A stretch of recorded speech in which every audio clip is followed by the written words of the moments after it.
It's a jolly day. Would you like to try our peach mango pie with a side of weekly Miles Edgeworth and by Wild Transitive Property Big's right kissing appointment?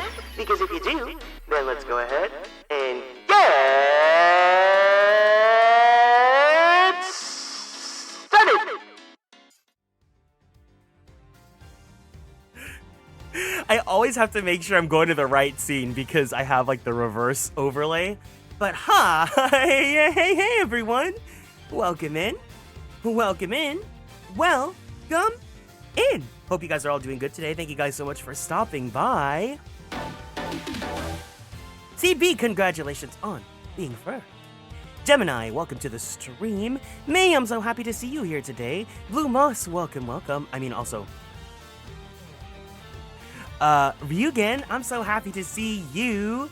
And hello, Moo. And Kite, welcome to the stream. Hiya, hey, everyone. Happy Sunday. Sunday morning, rain is falling. Came to say hi, but you actually gotta sleep soon. Good night to anyone that is in the other end of the world. Yes, thank you for stopping by. We are gonna be finishing up, hopefully, episode 3 because we've been at it for a long time. I think this is like the 5th stream of this case, which I don't know why it took longer than... sometimes it just does that. Sometimes Ace Attorney is just like that. But hi, Osaf, welcome in. Hello, how are we all doing today? It is so freaking hot right now. I have my AC on and it still feels hot. Once I'm back in the wastelands, it'll be a lot to watch. I mean, it's not like... Go do what you gotta do. I was gonna say, it's not like a big difference, but you know. I'm happy that you stop by and say hi every time. But go get your rest, okay? Have a good week ahead, and I will be sending you big power! I miss watching streams on the side while working. Yeah. Well, I hope I can have you back soon. But anyways, where was I going with this? I don't know where I was going. Oh, I was gonna say, I woke up at like 6 o'clock today because I fell asleep right after stream, and I woke up and I was like, I need to play Fantasy Life. So I logged on to Fantasy Life and I continued on with the story. And it was so funny because I was playing a little bit more after stream yesterday, and it was so crazy because literally the cutscene after I ended stream, we met another diva who, if no one was watching the Fantasy Life stream here, no one's gonna get it. But Fantasy Life is a very funny game, and it's got a lot of like tongue-in-cheek like Disney Channel humor. And we met this granny who literally says, bold eyes, a gentle smile, and a strong chest. Makes my old heart skip a beat, it does. And I was like, wow. She's just like me, for real. But it's been a really cute game. I've been enjoying it. I just unlocked multiplayer, which means you guys need to now help me and carry me. But anyways, let's get into it. Let's just finish this off. Because I'm assuming we're near the end, but we'll see how it goes.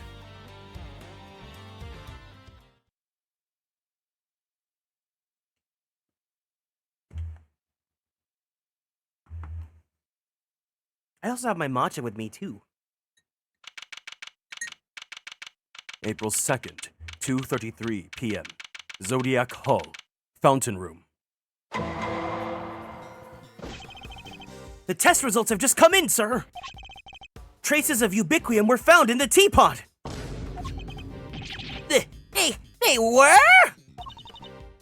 Just like Mr. Edgeworth said!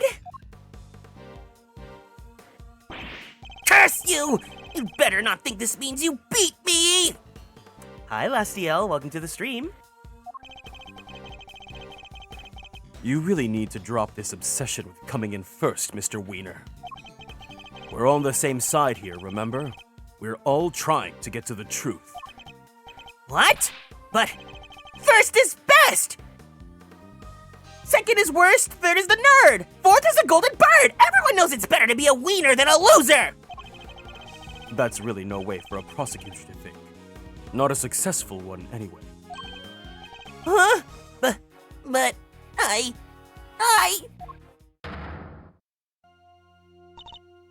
Enough. Mr. Edgeworth, please refrain from taunting the boy. Ignore him, Eustace. He isn't worthy of your attention. But Gavel! Oh, all right. Why don't I take care of things here for now?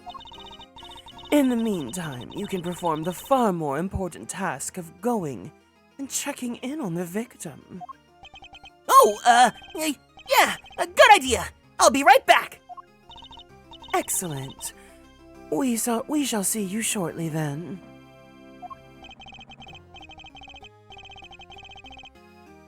Mr. Wiener's annoying but totally harmless. Judge Gavel, on the other hand... Now... Miss Bound, perhaps you could explain why traces of ubiquium were found in your teapot? I had no idea there was anything like that in there. Perhaps it was one of the ingredients in the dishwashing soap I use. So you are telling the court that you did not intentionally put ubiquium in the teapot? Yes, exactly. Why would I? Until today, I had no idea it could even be used to make poison gas. You're a trained actress, are you not, Miss Bound?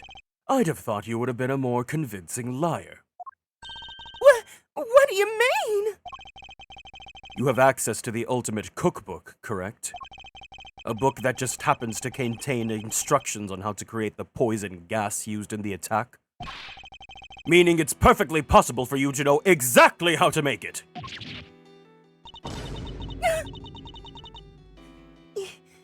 You're very well informed, Mr. Edgeworth. Miss Bound, is what Mr. Edgeworth said true? It's not very ladylike. No, it is. As someone who is a chronic sweater, it is very ladylike to sweat. The book does contain information on how to make the poison gas, yes. But the fact is that I've seen it doesn't mean it makes me guilty. Can I ask exactly how the gas was triggered? The victim used a blowtorch to heat the lid of some of the display cases, thereby melting the ubiquium. I see. But he locked himself in the room too, didn't he? Surely that and the fact that he triggered it himself. Wouldn't it point to being a suicide attempt? So she's not willing to admit anything. Furthermore, where would I have gotten a hold of this infesticide ultra? Oh, I don't know. Perhaps you stole it. Oh, you know, I did bump into Moody Judy a week or so ago. And the very evening I noticed my infesticide ultra had gone missing. Judy, surely you didn't.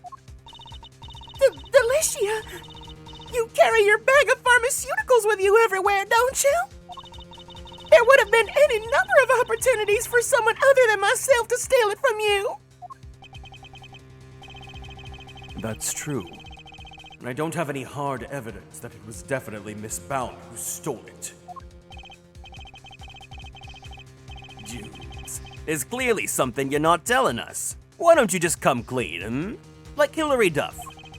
We all know that you'd never hurt somebody for no reason, so... Not you too! You think I'm guilty as well, Mr. Fender?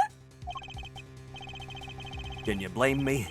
We've got one wing disguised as another, a gas trap in one of the display cases, and you're the proprietor of the establishment. It's looking a lot like you did it, kiddo. You've got this all wrong. You have to remember, the gallery doesn't have any security cameras nor any security personnel. If some ill-intentioned person or other wanted to get in undetected, I don't think they'd have much of a problem. Wow, you're practically asking to be burglarized. You need to be more careful. A great thief could have a field day in here. And I don't think she's joking. And actually, it seems that Mr. Gusto did in fact enter the gallery before it opened. Sheesh! Judy's one tough cookie. She's not budging an inch. Maybe it's time to rock a little technique Gregory taught me back in the day. And what technique might that be? So hear me out. Everything's connected to what happened 18 years back, yeah? And since we're not getting anywhere by focusing only on the here and now, maybe we ought to approach this from a different angle and look to the past for clues instead. A turnabout in thinking. So my father used this method as well. All right, let's run this through the old Thinkatron. How was Jude's involved in what happened back then?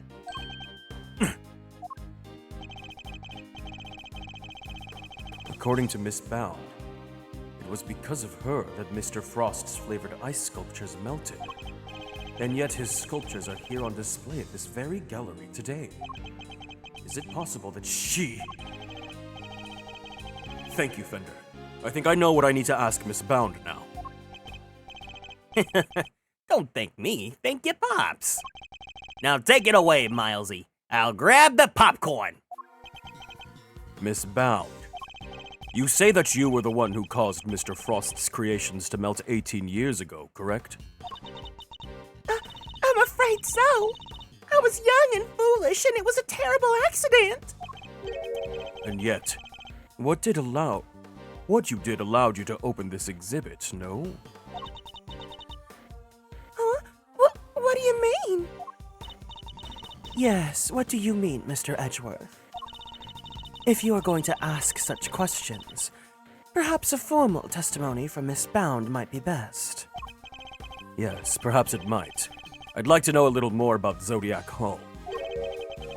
I mean, about why Miss Bound decided to dedicate this space to Mr. Frost's works. Very well. If you believe it to be relevant to the case, I will allow it. Miss Bound, would you mind? Not at all. I'll do whatever it takes to prove that I'm innocent. Then please, if you could give us some background on the Zodiac Hall and the pieces on display here.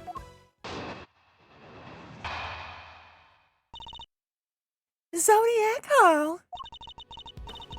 It took 18 years, but at long last I was finally able to buy Samson's house back a little while ago.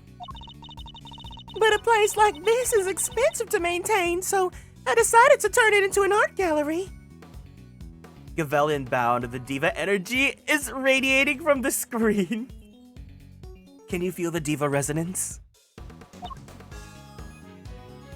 To that end, I collected as many Polhalik pieces as I could from the world. Hi, Mevox, officially welcome in. Because if I'm honest, it's always been something of a dream of mine to open a space dedicated to his work. Thank you for your testimony, Miss Bound. How wonderful it is that you were able to fulfill your dream. Well, Mr. Edgeworth, everything seems entirely above board to me. Judge Gavel, that was simply the witness's preliminary statement. As you surely know, the value of that testimony cannot be evaluated without due cross-examination. Spoken like a true attorney. Very well. You may do what you must.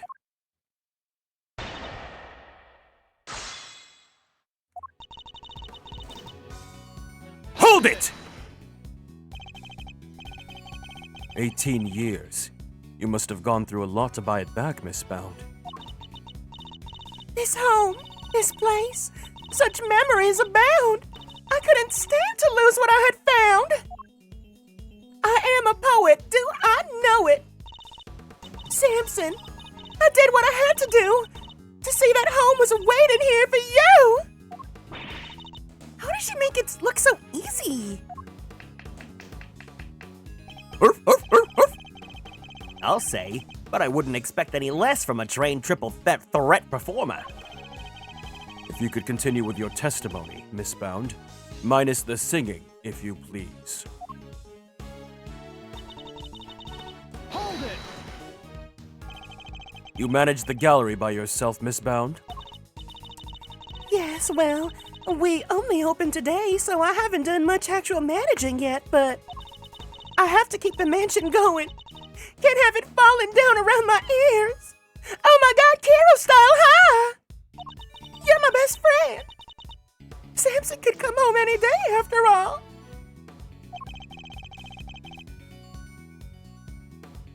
So she really got the house back for him. I'm so sorry, Judy.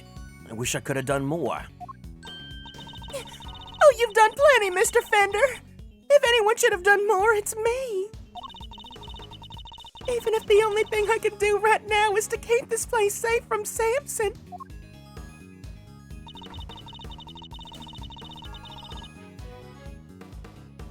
Hold it! Paul Halik. That was Mr. Frost's pseudonym, correct? Yes, he adopted it while he was working as a sculptor in France. France. I see. I'm curious about some of the pieces in your collection. More specifically, how you were able to acquire the Taurus and Gemini sculptures. It was my understanding that Mr. Frost died before he could complete them. Yes, well, I was able to create replicas from the Winter Wing based on the photos on the sculptures he made. Really? Perhaps you could go into some more detail on that. Because if I'm honest, it's always been something of a dream of mine to open a space dedicated to his work. Hold it! Tell me more about this dream of yours, Miss Spout. Well, what I really wanted was to open a gallery with Samson, of course. Hi, Tsuki. Welcome in. A gallery of dance, a gallery of song, a gallery of gaiety and candy all day long. That was the idea, anyway. And here I thought art was to be appreciated in silence, not accompanied by any musical numbers.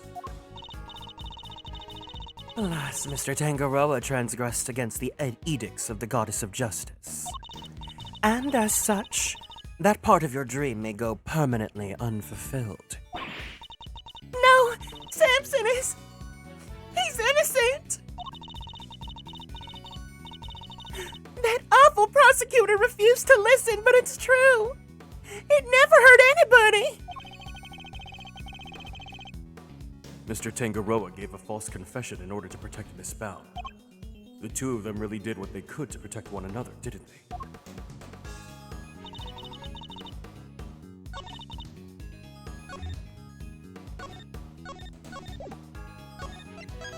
I keep on wanting to read Judy Bound as Judy Bloom. Hold it!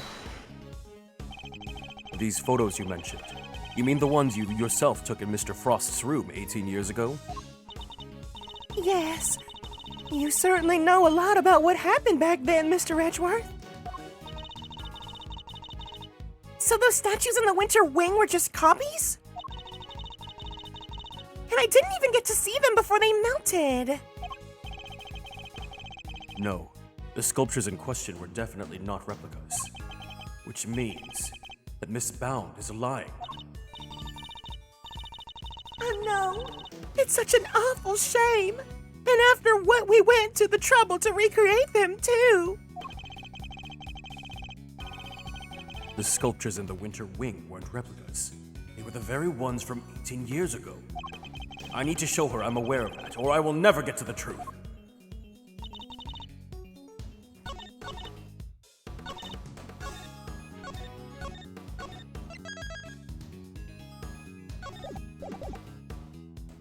What do we have? Oh, no. No.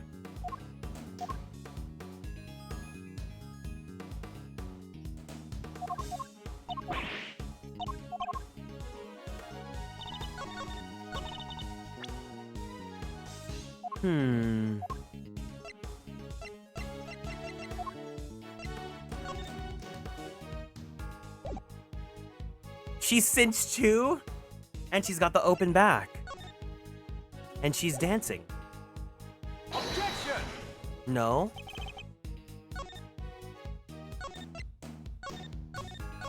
Diva! Yes, Queen Skinny Legend Versace boots the house down. Slay Queen Hunty Mama and I oop daddy work. Charlie XCX snatch my wig.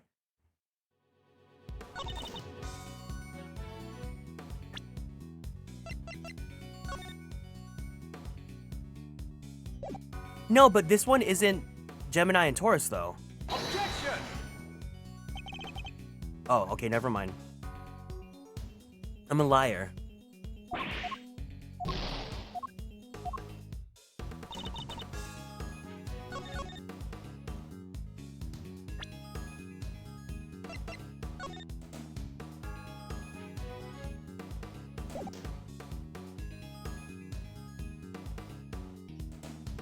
I'm doing the Stan Twitter meme, trying not to say mother for 1 minute, and it shows two girls crying and freaking out.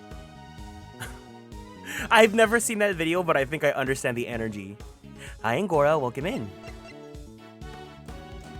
Oh, it's Pisces, Pisces. Objection! Oh, no, okay. First objection of the stream. I'm really not in it.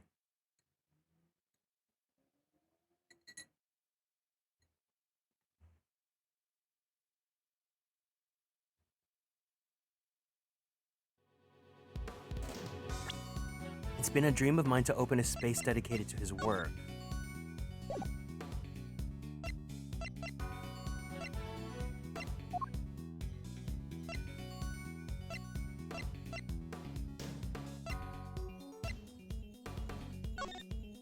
Gemini case. Oh, this one! Objection! Oh.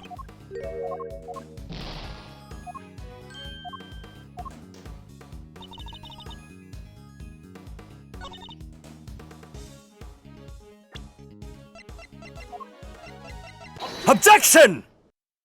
Okay, so the extra dialogue was a throwaway. It was a throw off. It kept me off the trail. I'm afraid you've run out of the road, Miss Bound. You can lie all you like, but you can't deny the results of the tests conducted on the sculpture's remains. And those tests leave no room for ambiguity.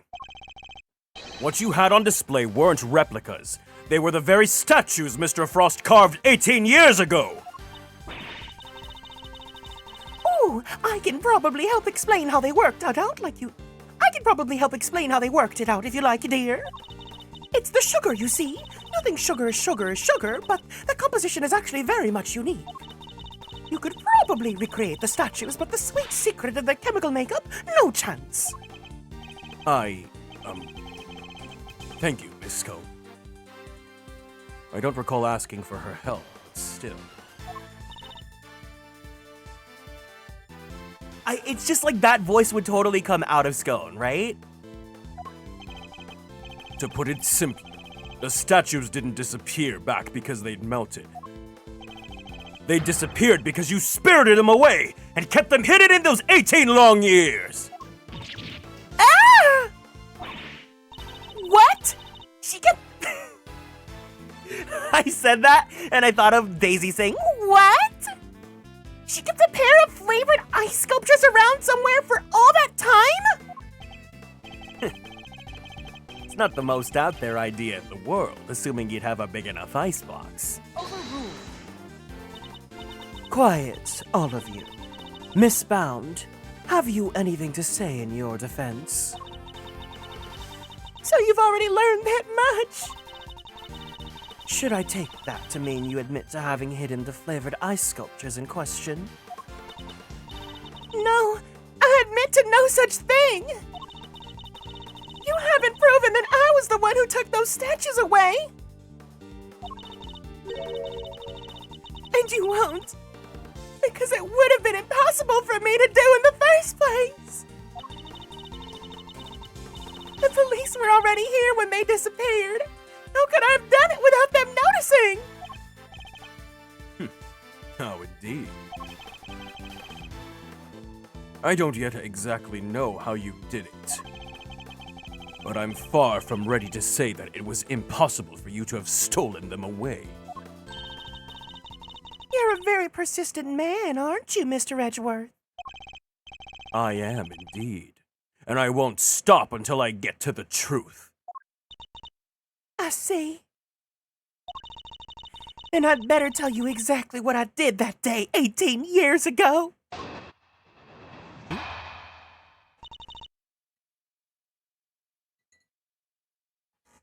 What I did that day.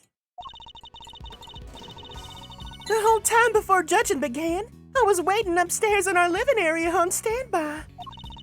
During the judging, I had to go change the camera's film cartridge for Samson. But before I could take the camera back to Samson, I discovered Mr. Frost's body. Later, around when your father arrived, I began to make the rounds and serve the tea to everybody present. Child sister. I can't. That's when I saw Mr. Gusto entering Mr. Frost's room. And those were my movements on the day it all happened. I hardly could see how you could take issues with any of that, Diva. That's for us to decide, Miss Bound. Are you saying there's a contradiction in her story, Mr. Edgeworth? I'm more focused on proving the fact that she did indeed steal those statues, Diva.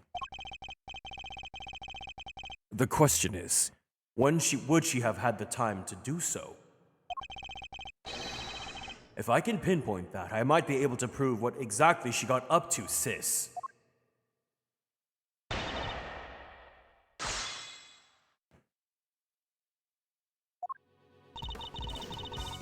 Hold it! And what were you doing while you were waiting?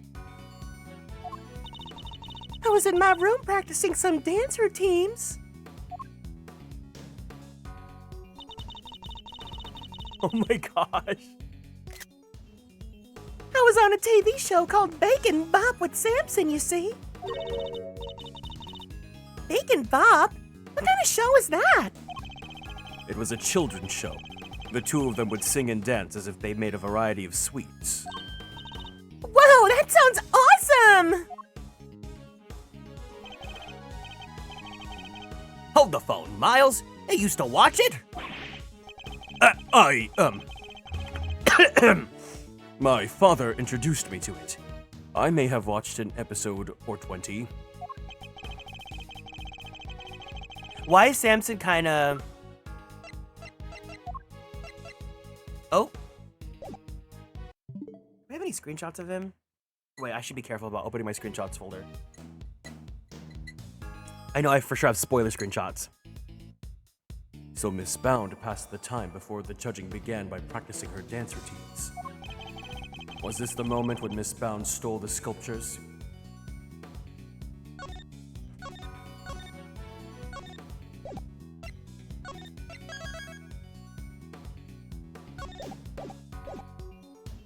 Oh, spoilers for other games. And I know that they're games that people are playing right now, so I don't wanna... This is when you remove the sculptures! But how would I have done that? Bake and Bob. I love Bake and Bob. It sounds like one of those children's toys, you know, like Easy Bake Oven. Or like Bop It.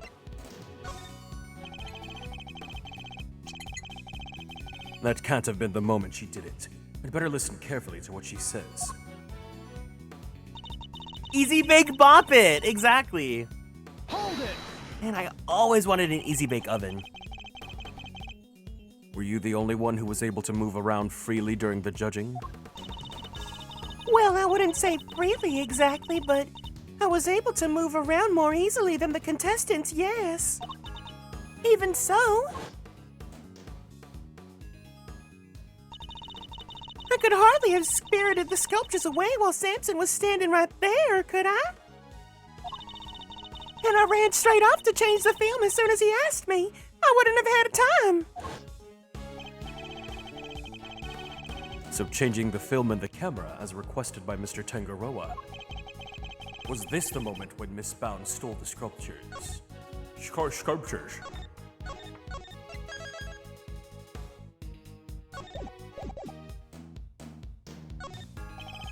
This was when you removed the sculptures! But how would I have done that? By, reloading the save.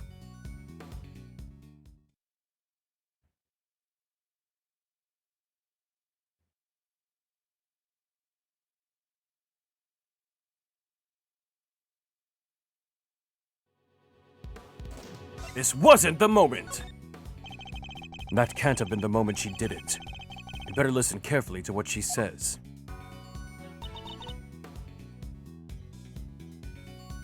Hold it! You entered the room containing Mr. Tangaroa's work before bringing the camera to him, correct? Yes, I heard the sound of something collapsing.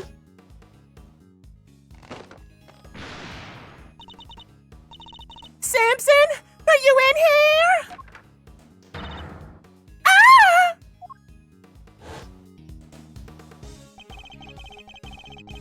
The sound of the chocolate chip falling over a certain someone took a bite out of one of the supports. And Mr. Tangaroa was still in Mr. Gusto's room when you found the body? Yes, I'm fairly sure that was the case. He was judging each room in order and he liked to take his time. So the point at which she discovered Mr. Frost's body T. Was this the moment when Miss Bounds stole the sculptures? I don't think this was the moment. That can't have been the moment she did it. I'd better listen carefully to what she says.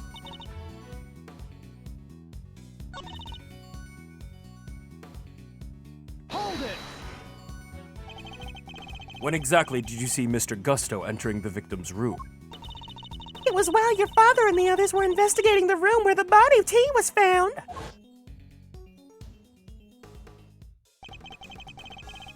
Gusto said he went in there to get back a photo of him and Frost and their kids. Because he didn't want anyone to suspect they'd been working together, right? Pretty sloppy of him to get spotted, though. Definitely not great thief material. I think Mr. Gusto could live with that, to be honest. So the moment Mr. Gusto snuck into Mr. Frost's room, was this the moment when Miss Bounds stole the sculptures? This is when you removed the sculptures! But how would I have done that? Are you kidding me?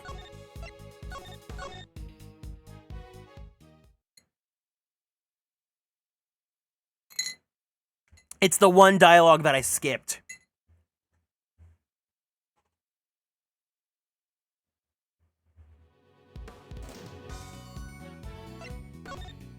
My investigative body is not T. Hold it!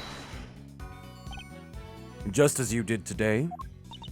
Yes, I went around and offered everybody working on the investigation a cup of tea. Present company included. I remember it well. You were here, there, upstairs, downstairs, everywhere with that little quad of yours. Interesting. And did anything strike you as strange around that time? Yeah. Oh, yeah! Gregory was singing the praises of Judy's body tea, and I think he mentioned his saucer was cold. His saucer was cold.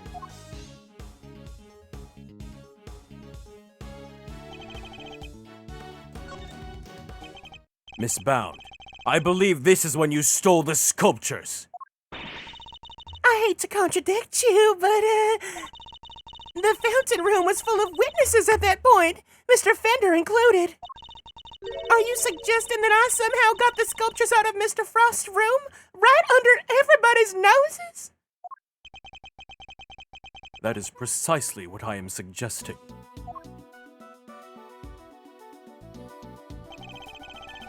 Oh, Miss Bound stole those ice sculptures, and she did it by hiding them here. oh, I guess. Take that!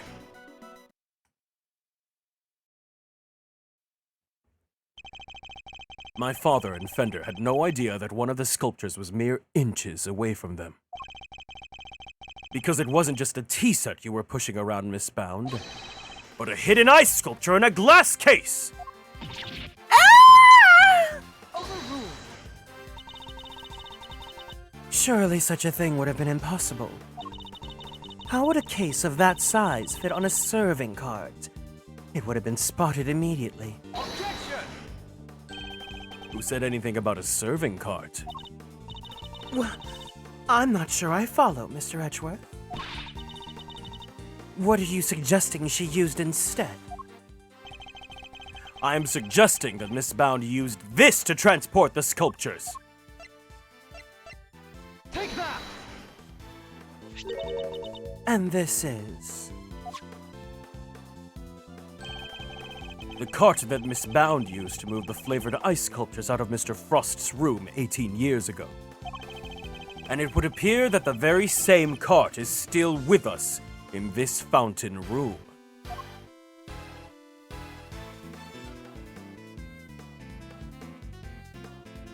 Yeah, I like it now. The setup with Gregory, it was like whatever, but hold on. Sorry, I just noticed that wow, my Adderall is not working today. We originally brought it for use in the contest. And you're saying that Miss Bound loaded Mr. Frost's sculptures onto this cart and carried them off? Yeah, so they were having a cooking contest. I am.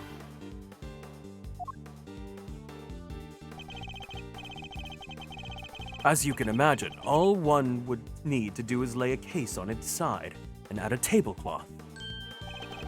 And it looked exactly like a normal serving cart, thus allowing her to move the sculptures around freely. Can it be? Holy moly, of course! That's why those saucers were so chilly. It was sitting on top of a big old block of ice. Judes, how could ya? Impressive. Then again, you are Mr. Gregory Edgeworth's son. I should have expected no less. Hi, Juan. Welcome in. There isn't a scrap of evidence that I stole the sculptures all those years ago now. And yet, I knew that no matter what I said or did, I'd always be under a cloud of suspicion. So you admit it? You admit that you stole them from Mr. Frost's room? Hello, Milk Tea May. Happy Sunday to you. Yes, I do. I took those sculptures and their glass cases out of that room 18 years ago. As Mr. Edgeworth correctly deduced, I dressed up that lift cart as a serving cart to do it. And slipped in and out of Mr. Frost's room while I was going around serving tea to everyone.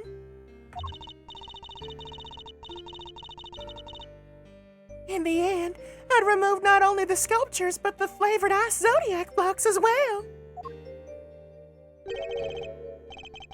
Zodiac blocks? I feel like I've seen them for myself before.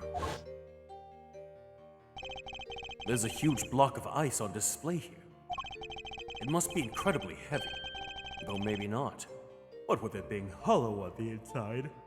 Ooh.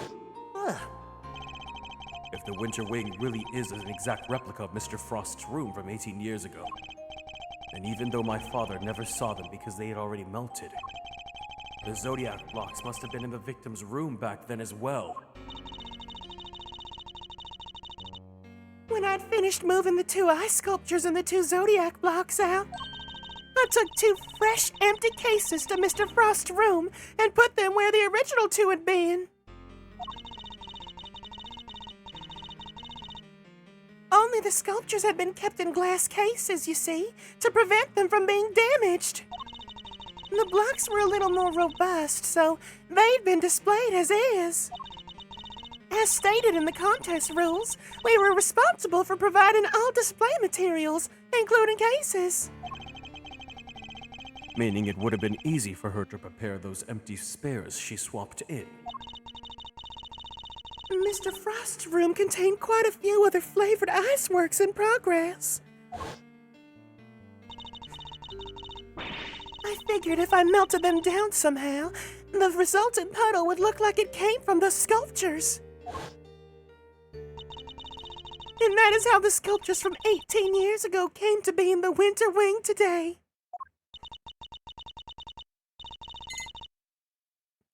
I have to say, Mr. Edgeworth, that's quite the confession. Indeed. And I think she offered it so willingly because she knows there's nothing we can do with it. That's all I have to tell you. However, despite everything I've shared, you can't charge me with anything now, can you? A wolf in sheep's clothing! What? How did you figure that? Oh my! I would have thought you might know at least this much given we're at a crime scene. I suggest you memorize the various statutes of limitations outlined in this book. Statutes of what?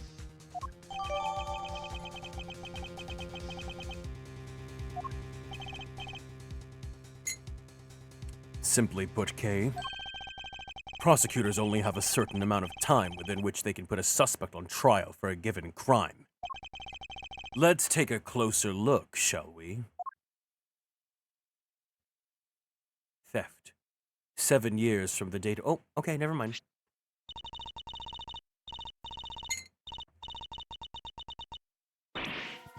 So it's different for every crime? Murder, 15 years. Theft, 7 years. Ah! Yes, Miss Bound stole the ice sculptures 18 years ago. So it's too late to have her arrested for that crime. Does that mean, at least within the confines of this universe, you can murder someone, and if no one suspects you for 15 years, then you can just get away with it scot-free? That's actually kind of crazy. I don't believe it. Theft is a serious matter, especially when it involves the removal of evidence from a crime scene. That's so crazy! That's so scary! However, as you yourself just pointed out, Miss Bound, can no longer be prosecuted for her crimes. Rendering your revelation rather pointless, wouldn't you say, Mr. Edgeworth? Objection! I wouldn't be so sure about that. For you see, the theft of ice sculptures isn't my principal interest here. I find the body tea that reappeared 18 years after the theft to be considerably more of interest. Are you suggesting that I also hid Mr. Frost's body? I am indeed. But how do you keep a body tea hidden for 18 years without anybody finding it? By hiding it in a very unusual way. Ooh, now this is interesting. Are you telling me that you know where the body tea has been all this time, Mr. Edgeworth? It's not such a big leap if you think about what Miss Bound has told us already. Let's just say it wasn't just flavored ice that she removed from Mr. Frost's room back then. Very well. If you are confident in this claim, let us put it to the test. Tell me, Mr. Edgeworth, where exactly was Mr. Frost's body tea hidden?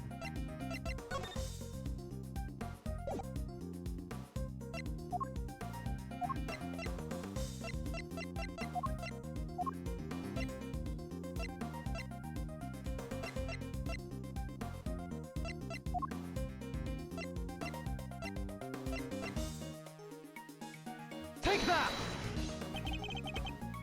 This is where Miss Bound hid the body tea. Oh.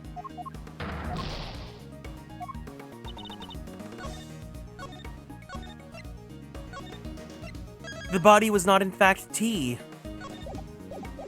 Oh my god, Fifi LaGuardia.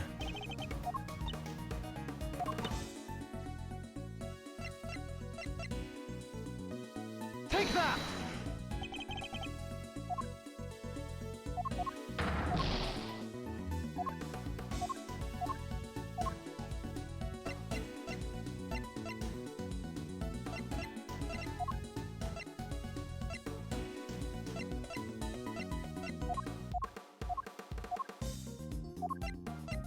Inside the Gemini case?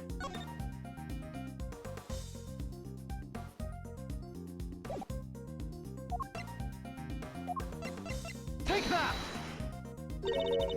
A photograph of Mr. Frost's works. And of the victim's body T, Your Honor. You will have to forgive me, but I don't see what you mean. Where exactly in this photograph is Mr. Frost's body T? The victim's body T is hiding right here! Take that! The Gemini sculpture? Yes, it may look like a sculpture at first glance, but it is in fact Mr. Frost's corpse! What? Surely you can't be serious. I don't see anything in the photograph to support such a wild claim. Objection! That's because a certain piece of evidence was used to hide the body T in plain sight. And what piece of evidence might that be? The court demands that you present what was used to conceal the body T.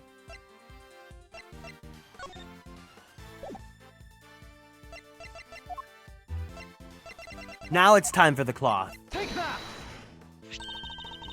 One of the cloths from the autumn wing. Yes, when it's made to glow in just the right way, it's so visually convincing you might mistake it for ice. Isn't that right, Miss Scone? Well, yes, dear, but you can make it look just like about anything, even blazing fire. And the right shade of blue would make it look like ice, yes. Exactly like it, in fact. It is not the case that a certain special device is needed to generate. Is it not the case that a certain special device is needed to generate these colors, though? Objection! If you would care to take another look at the photograph of the winter wing, Your Honor. You'll notice that there's a small box connected to the bottom of the Gemini display case.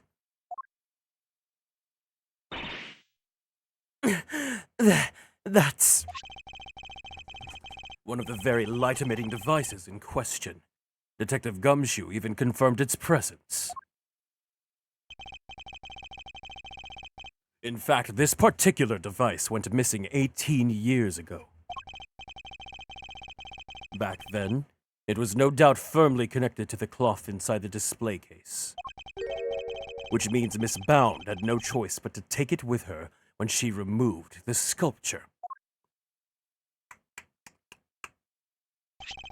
So you see, this cloth and light-emitting device were being used to create the illusion that Mr. Frost's body was in fact a statue carved from ice!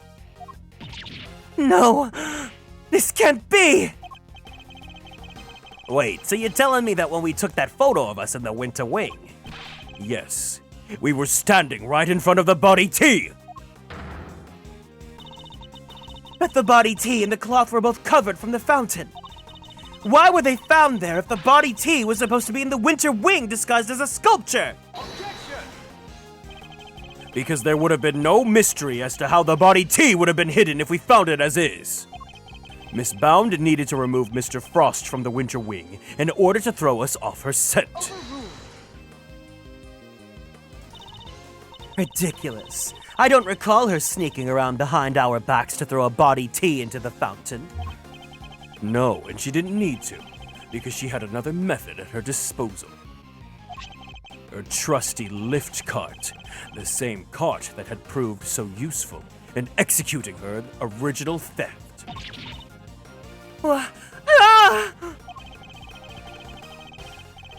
I believe she wheeled the body T into one of the other wings, then floated it down the stream to the fountain. The frozen body, being quite solid, probably got stuck somewhere along the way. Which is why only the cloth appeared at first. The cloth Miss Scone discovered. And then the body T followed afterwards once it had thawed enough. Hold it! It's an ingenious theory, Mr. Edgeworth. But can you prove that it was me? It seems a little unfair to expect me to accept your accusations without proof, don't you think?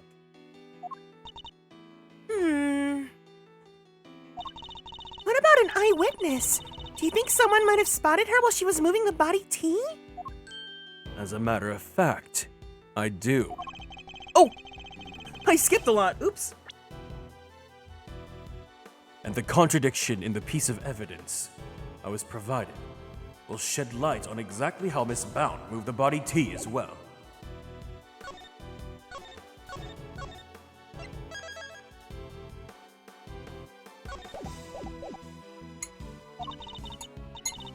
Well, Mr. Edgeworth, do you have any evidence to support your allegation? Oh, of course. I have a piece of very compelling proof right here. Then please present it to the court. What evidence do you have that proves Miss Bound acted as you claim?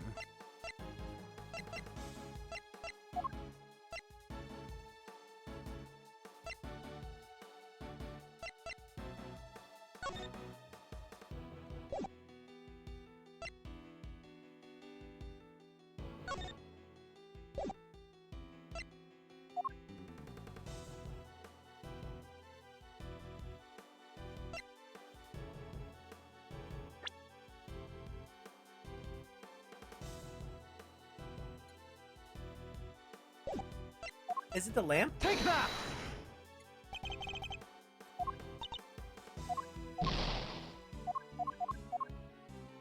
It's the chocolates.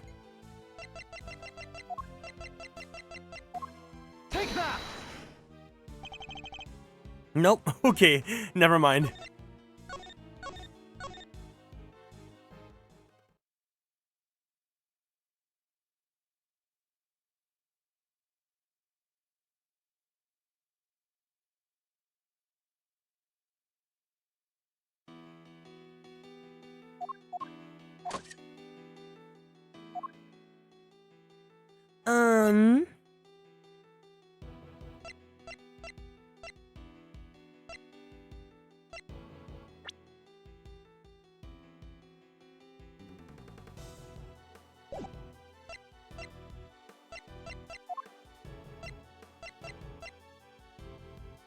Oh, it's the T. No. I'm not that smart. My parents have always been telling me that for years. That I'm not smart. Oh, Larry, duh! Take that! More drawings.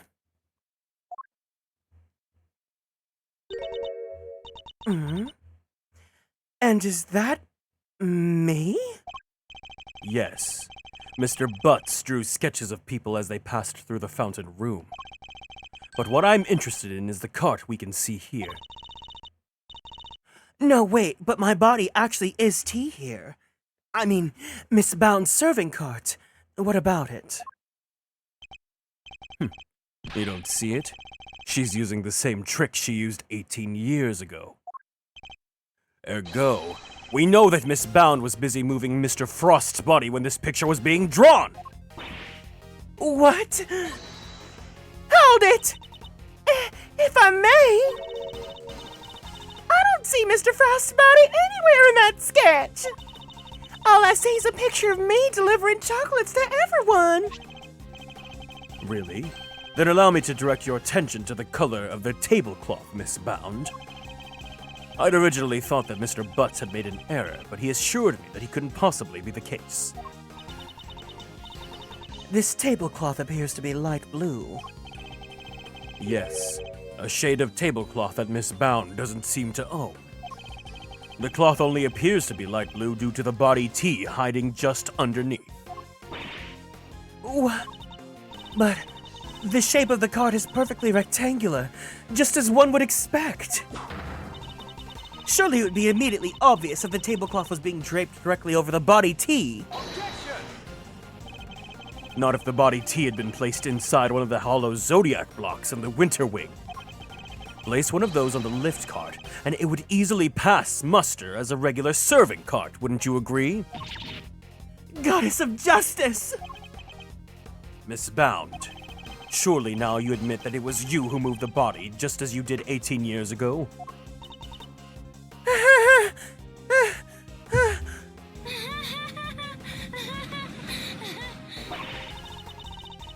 didn't expect you to deduce all that from a single simple sketch!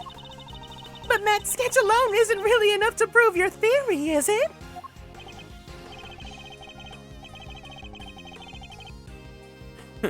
You needn't worry on that front. My case doesn't rest solely on Mr. Butts' artwork.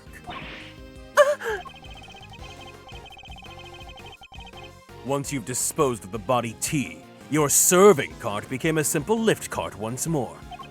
Which is exactly what we discovered here in the fountain room. And without a serving cart, you had to find some place to put your chocolates. My chocolates? The ones I was handing out? Hi, Gay. It's been a while. I hope you're doing well and taking care of yourself. As we saw in this sketch, you had originally placed them on top of the cart. But the chocolates you gave us came from your pocket. Oh, yeah. Mine was half melted. It was still super sweet and tasty, though. Why did you suddenly feel the need to put the chocolates in your pocket, Miss Bound?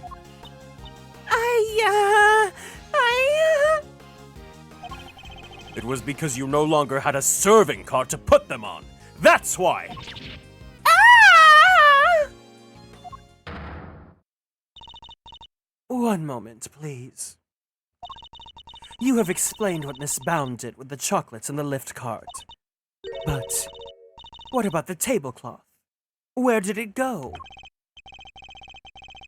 Indeed. If stashing the chocolates in her pocket was the only solution she could think of, I doubt Miss Bound had the time to dispose of an entire tablecloth. Well, Mr. Edgeworth, do you have an answer for me? Miss Bound didn't hide or dispose of the tablecloth, Your Honor. In fact, it is right here in front of us. Perhaps you would care to enlighten us. Where exactly is the tablecloth Miss Bound used to hide the body T? There's no doubt in my mind that it is in the fountain. And there is no doubt in my mind that if it were, we would have found it already, Mr. Edgeworth. Hate to say it, Miles-o, but there's no doubt in my mind that you made a little boo-boo here. Ugh. It seems so.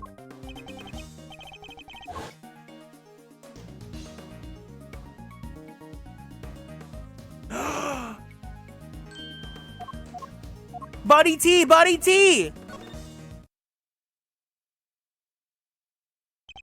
Miss Bound has the tablecloth on her person. And in plain view, in fact. In plain view? No! Surely you don't mean... Miss Bound? It's the cloth around your waist, isn't it? And given that the Zodiac blocks weren't kept in glass cases, that cloth would have been in direct contact with the ice. All we would need to do is confirm my theory is test the cloth for traces of sugar found in Mr. Frost's work. The game is up, Miss Bound. It's time to come clean.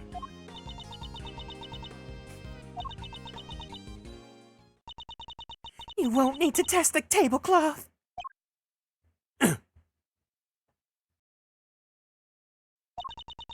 Everything you said is true. I stole Delicia's Infesticide Ultra, and I moved Mr. Frost's body. It was me. It was all me.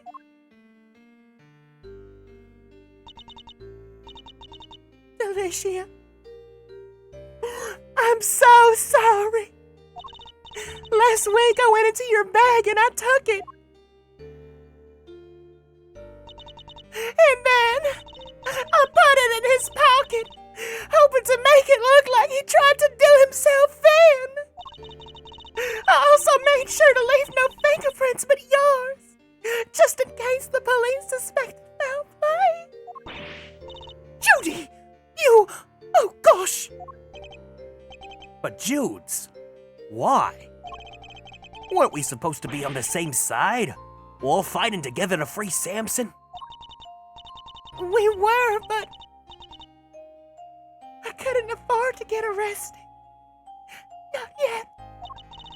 Not until I'd finally proven that Samson is innocent. I always planned to give myself up in the end. I swear. I know it's easy to say that now, but... Why do it this way, though? It's not like you. I'm sorry, Mr. Finn. I've caused you so much trouble.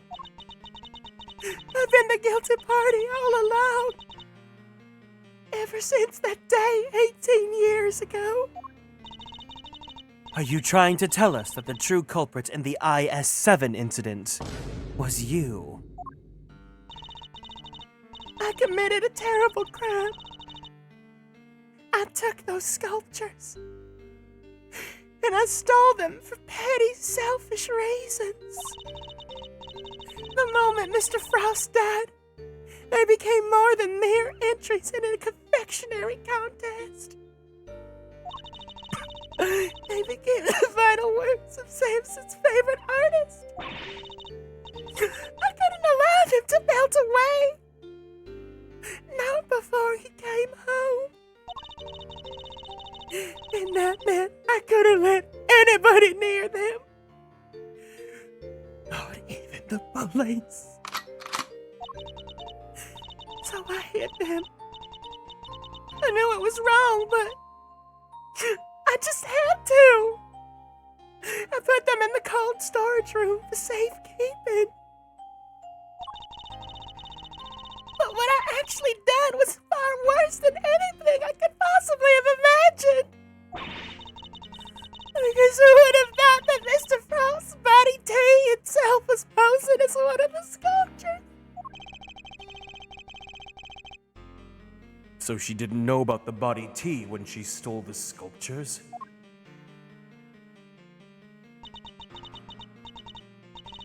Samson is a kind man. A saint. He could never kill anybody. Never.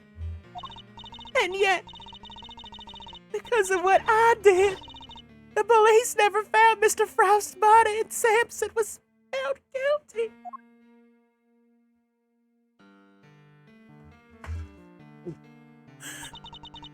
After all he's done for me, he was my family. The only family I've ever had. He was the most important person in the entire world to me, and I... Judes. After his conviction, I was forced out of our home. I was finally able to return only a few days ago. And when I did, I went to the cold storage room to check up on the sculptures. And that's when I saw it. Mr. Frost's body T. It had been there the whole time. Of course, by that point, the statute of limitations had expired. So I did what I did today. Because it was the only way I could think of to make things right.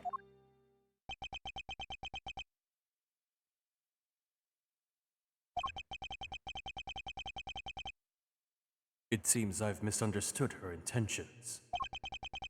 Everything she's done really has all been for Mr. Tangaroa's sake. Hey, what are you thinking about, Mr. Edgeworth?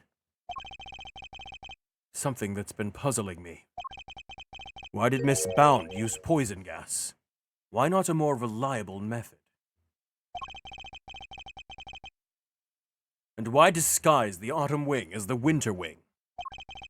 The only reason I can think of is to confuse someone who was here 18 years ago. Yeah, I wonder what she had in mind.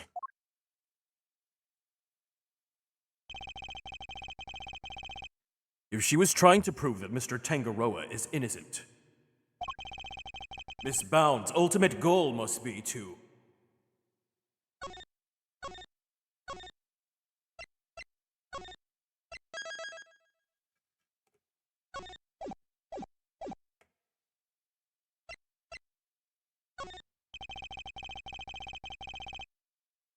Was she trying to force an investigation so we'd find the body T? But that alone wouldn't have proven Mr. Tangaroa's innocence, would it? So no, that can't be it.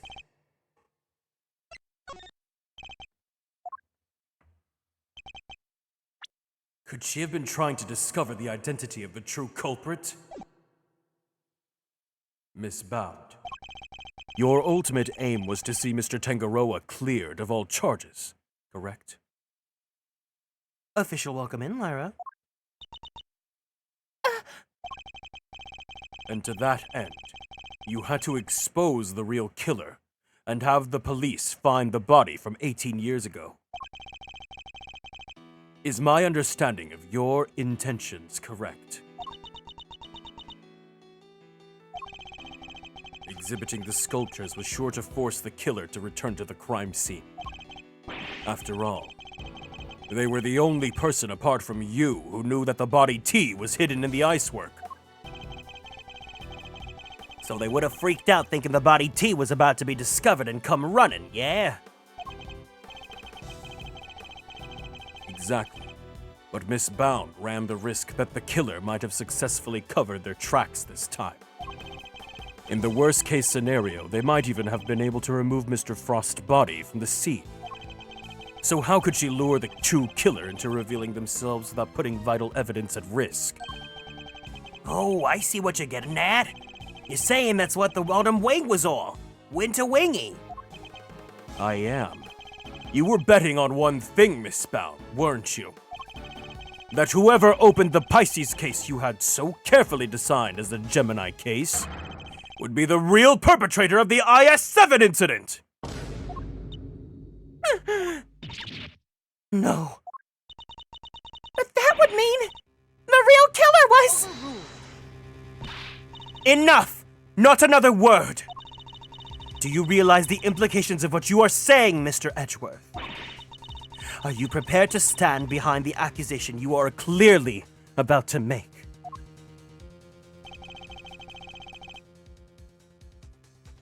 Miss Bound set a trap for Mr. Frost's killer, meaning that whoever found themselves caught in that trap is highly likely to be the guilty party. But I lack the evidence to support such an assertion. To accuse someone without any evidence is not to be done lightly. So, should I really go ahead and make my accusation and name Mr. Frost's killer nonetheless?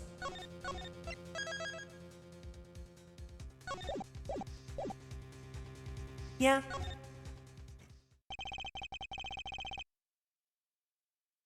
My ultimate goal is to see the truth exposed. And to do that, I need to seize the moment! Yes, Judge Cavell.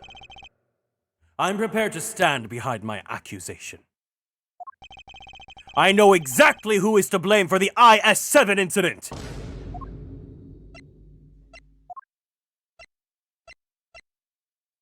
Take that! Mr. Gusto, the victim of the poison attack is the perpetrator behind the IS-7 incident? Oh, Gusty! Mr. Gusto. Miss Bound, as we have established, you knew that the opening of the gallery would lure in the real culprit. And you set up the poison gas trap in order to catch them. Do you dispute the facts thus far? You're a very impressive man, Mr. Edgeworth. Just like your father. Judy's my fave queen, a loyal stay-by-you girly. And of course, you're absolutely right. Then perhaps you could tell us exactly what happened in your own words. Of course. I have nothing to hide anymore. So I might as well tell you everything. As you said, I set a trap here in the gallery to try and catch Mr. Frost's killer. Before we opened, I made sure the door to the autumn wing was the only one that was unlocked. When opening the time came, I went around to unlock the doors of the various rooms and found that the autumn wing had been locked from the inside. Oh, the killer! It's on the other side of the door. The thought, well, it frightened me.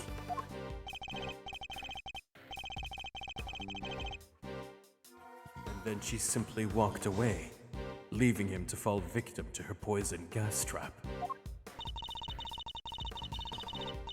When I heard that Mr. Gusto was being treated for gas inhalation, that's when I knew he was the murderer. All that's left is for the police to find Mr. Frost's body, and then Samson would finally be proven innocent. At least that was my plan. Judes, why didn't you tell me? You know I'm always here for you, right? We could have found another way. It didn't have to be like this. Thank you, Mr. Fender. You've been so very kind to me all these years. But I'm the one who created this mess, so it was up to me to try and clean it up. I didn't care what it took, as long as I could get Samson out of that awful place. Judy, Judy, Judy. 18 years ago, the police managed to cover up the fact that Mr. Frost's body had all gone missing. If I went to them now and said it had reappeared, I was afraid they might have tried to cover things up again. So I worked to set off a very public incident here in the gallery in front of as many witnesses as possible.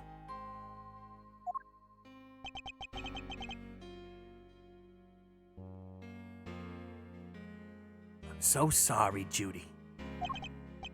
You, Samson, Gregory, I let you all down. Fender, this can't be easy for him.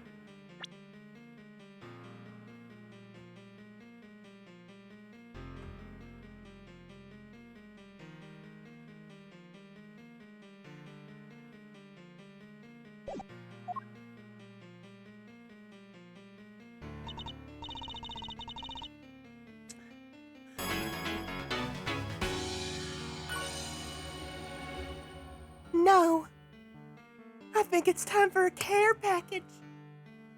All right, everyone. Let's go ahead and stand up from our seats. We're gonna go ahead and twist our bodies to the left. Twist our bodies to the right. We're gonna stretch our arms straight up to the sky. Let's roll out that right shoulder. Let's roll out that left shoulder. Very slowly, very gently, let's go ahead and roll out that neck. Take a deep breath in. Take a deep breath out. Let's go ahead and drink some water.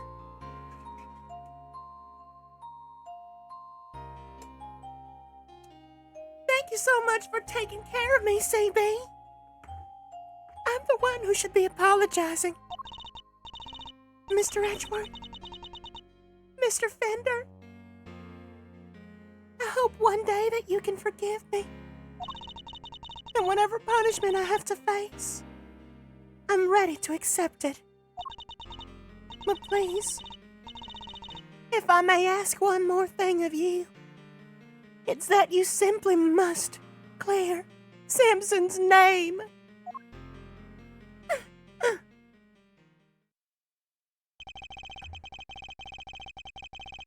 The way the truth of these past 18 years has come to light was unexpected, to say the least.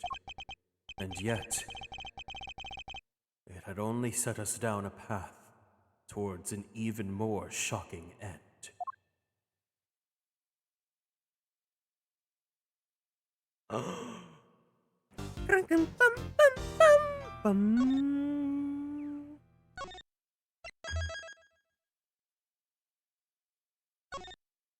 Oh, we are not done yet. We got more to do. Okay, let's get into it.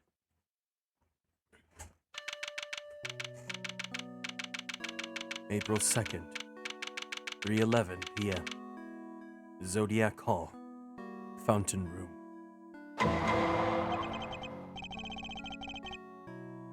Miss Bound, are you feeling a little calmer now?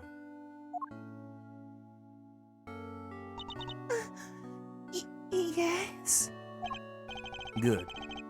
Then allow me to get to the point. Regardless of your intentions, you broke the law. Yes. I understand.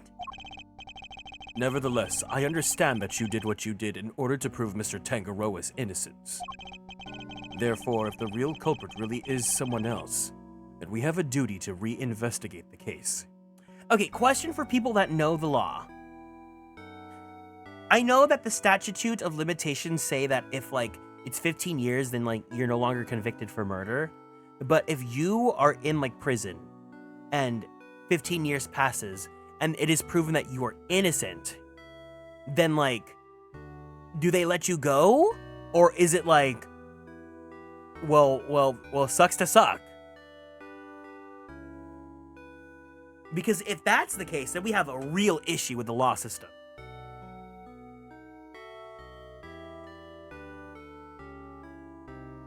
Overruled.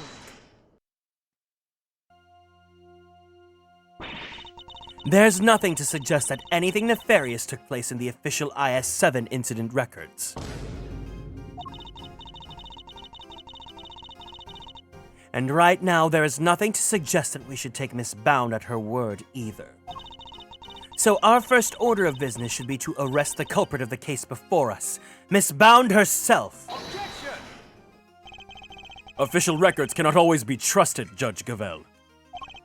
Especially since there are those prosecutors who would think nothing of twisting of the facts. Overruled.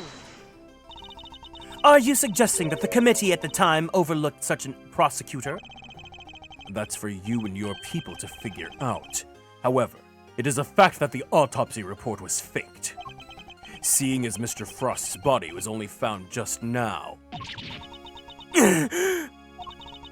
There really is something of Mr. Von Karma in you, Mr. Edgeworth. How so exactly? By continually defying the will of the committee and bending the truth to fit your needs, that's how! Perhaps it's time you finally understand how I know. The committee sees this case. The committee's view. From what I've heard from the news, they definitely get released, and with the compensation that comes with it, even if the compensation was given by the court, if what I thought definitely would be not enough to repay for the amount of years. That's what I'm saying. It's like they're not going to get, if it's like 15 years, they're not going to get paid 15 years worth.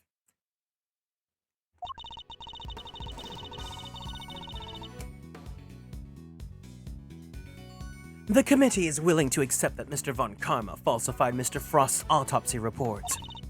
Even still, Mr. Von Karma only managed to have Mr. Tangaroa convicted as an accomplice. I personally have come to believe that the real culprit behind the IS-7 incident is Miss Bound. They just need to reload their save file now!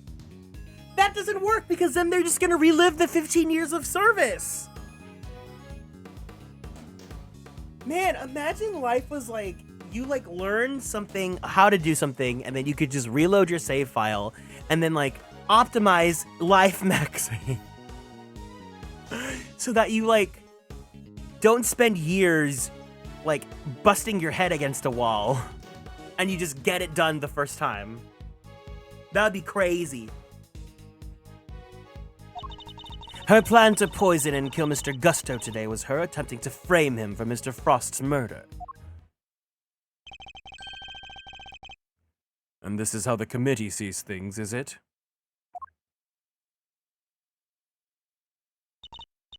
It is. As always, I act solely in service of law and order. Sounds to me like all she's doing is acting in service of the committee and covering up the truth.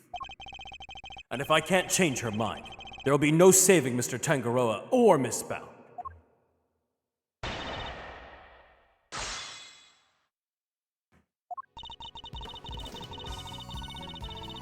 Hold it! If you accept that Mr. Von Karma falsified the report, then why won't you reinvestigate the case?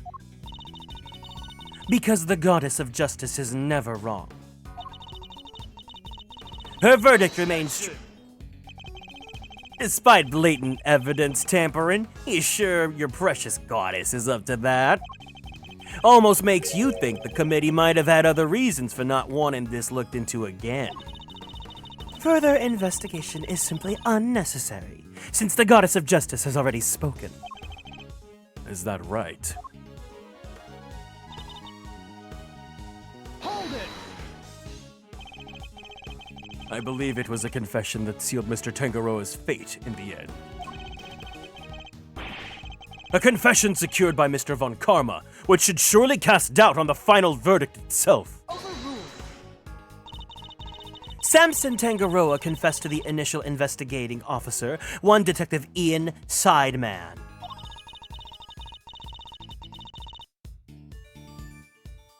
The official records state that it was his interrogations that led to the conviction. Therefore, all I can say to you is the goddess of justice has already spoken.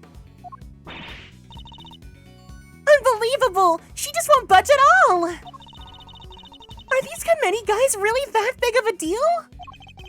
In many ways, they are a prosecutor's worst nightmare. So kinda like how the police are to a great beef, huh? Funny how you don't seem to have a problem working with the police when it suits you, though. Hold it! Why not? You could even imagine they split their roles as thus. Mr. Tangaroa could have been the one to commit the act itself, while Miss Bound was to remove the body T. What? The thought that we could ever kill Mr. Frost! You stole his corpse and hid it for 18 years. Is it really so surprising that you might be considered? Miss Bound has freely confessed to all of her crimes. Now is not the time to speculate about what else she might have done in the past. Very well. Then let us pass judgment on what we know she did in the present. Hold it! Why would Miss Bound have chosen to frame Mr. Gusto for the murder? No doubt because he suspected her of being the real culprit. He may have entered what he thought was the Winter Wing simply to see if the Gemini statue was genuine. Little did he know that he would be greeted by a trap designed to silence him. A trap that nearly worked. Objection! Do you have any evidence to support that line of reasoning? Unfortunately, Mr. Gusto remains in critical condition. It will be difficult to prove anything until he regains consciousness. In other words, there's little we can do for now, but we're right anyways because we are the villains. On the contrary, there's plenty we can do! You still have not grasped the situation, have you? Then allow me to spell it out for you. Hold it! All the evidence you need. In the matter of the IS-7 incident, we have a body T, a murder weapon, and 2 suspects. As for the poison gas attack, we have the sources of the 2 chemicals and Miss Bound's confession. And as for you, Mr. Edgeworth, we also have enough evidence to see that you yourself will have to answer to the committee in a formal hearing. Whoa! That doesn't sound good! Don't worry, Miles Areno. If nothing else, you're always more than welcome at Miss Edgeworth & Co. Your Honor, I'd greatly appreciate it if we could stay focused on the matter at hand.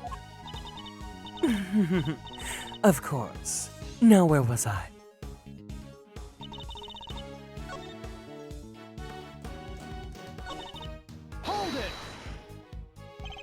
You really mean to assert that there are no loose ends left to investigate? None at all? All of the evidence has been examined at length, and there is nothing more to be learned from them. Therefore, I see no need to further prolong this trial. This court finds... Your Honor, I'm certain there's something that still needs to be examined. The hammer is about to fall, Mr. Edgeworth. Only hard evidence can stop it now. Present what you think requires further deliberation now, assuming there really is anything left, that is.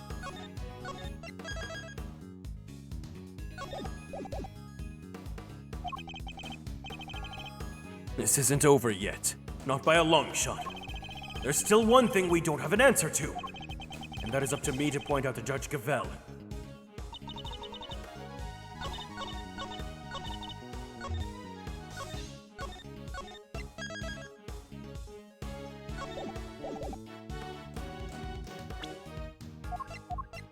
Objection! No?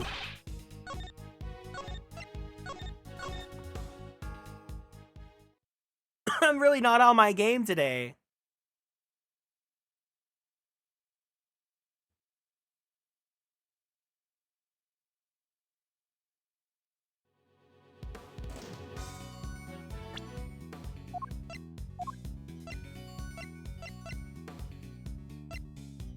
Objection!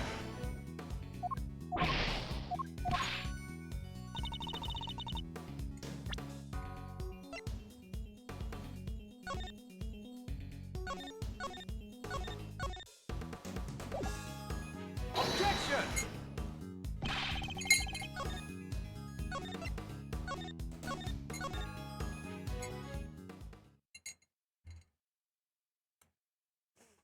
What is it? What's the T? What's the body T?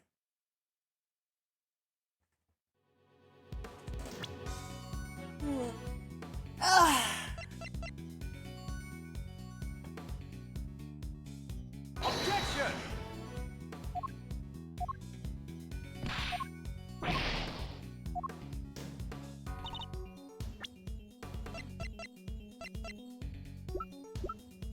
Objection!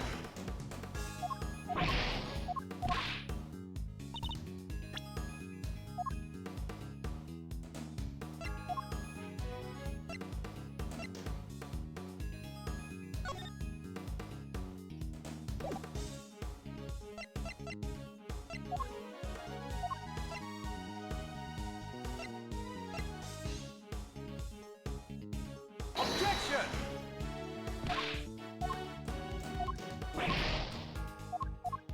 Am I just not it? We have all the evidence. We have therefore determined there is no need to investigate either case any further. No! No, no, no, no. What is it? What is it? What is it? What is it? What is it? What is it? What is it? What is it? What is it? What is it?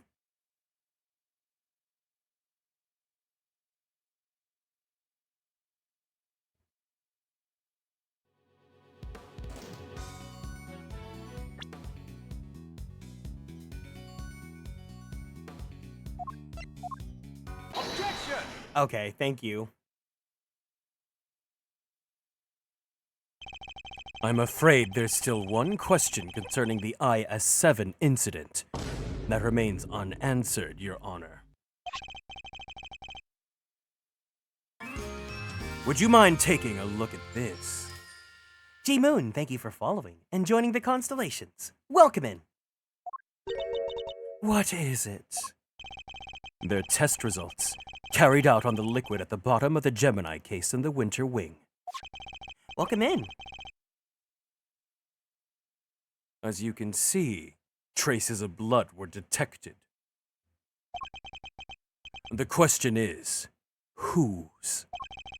Until that question is answered, I hardly think you can claim to have all the evidence! There was blood in the Gemini case? Why did I not hear about this from Eustace? Because Detective Gumshoe informed me of the results directly. I was planning to tell Mr. Wiener about it myself, of course. You kept this to yourself until now, despite having no jurisdiction here whatsoever. Mark my words, the committee will hear all about what you've done here today. As ever, my interest is in the truth, and if mistakes were made in the past, they must be rectified. If you must report to the committee, then so be it. I know the law, baby. Let's do it. But in return, we must be allowed to investigate this case to the very end. That is not my decision to make. You will need to discuss it with Eustace.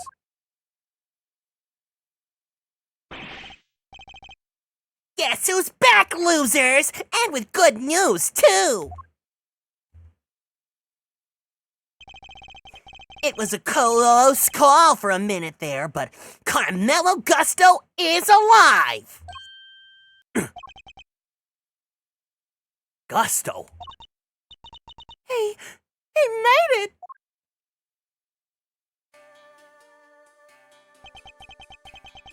You're the ones who found me. Yep. Long time no see, Gusto. You're the attorney's assistant. You've grown, and you have an assistant of your own now. Assistant? No, I'm... He hasn't gotten the gig just yet. This is Gregory Edgeworth's son. Prosecutor Miles Edgeworth at your service. Fate moves in mysterious ways. I am in your debt. If you hadn't found me in time, I wouldn't be here to thank you. Oh, you're very welcome. After all, if you hadn't lived, we wouldn't be able to ask you what really happened 18 years ago. What are you talking about? We figured out quite a bit while you were out cold. Including the fact that you're probably the guy who offed poor Artie Frost. What? Is that true? Miss Bound set up a very elaborate trap to catch Mr. Frost's murderer. A trap that involved rigging the Pisces case with poison gas. Perhaps in light of that fact, you could tell us in your own words what happened back then. Or perhaps you'd rather exercise your right to remain silent. Oh, it's not that. Gusto here's a fan of the old meditation. You know, and all that jazz. Wow, sleeping while standing seems pretty cool. That's one heck of a talent. Except there's no sleeping involved in meditation, Kay. Hey, Gusto, old pal. How about you snap out of it and tell us what you went down way back when?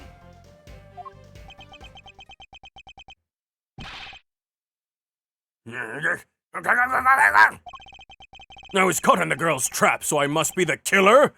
Is this your idea of a joke? I'm the victim here! Indeed you are, Mr. Gusto. And there's no evidence that you have done anything wrong yet. Mr. Edgeworth and Mr. Fender are merely speculating. Rest assured that they have no authority here, and you may pay them no heed. At least somebody here seems to be on my side. Judge Verity Cavell. It's a pleasure, Your Honor, Mr. Gusto. I will assist you in any way that you may require.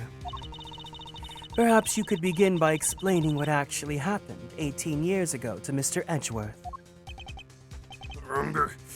Fine. You want me to prove I'm innocent, Mr. Prosecutor? I'll be happy to. Objection! So this is how you mean to play it, Judge Gavelle? You're hoping Mr. Gusto will help you hide what happened instead of trying to correct the record? I believe only in the infallible judgment of the goddess of justice.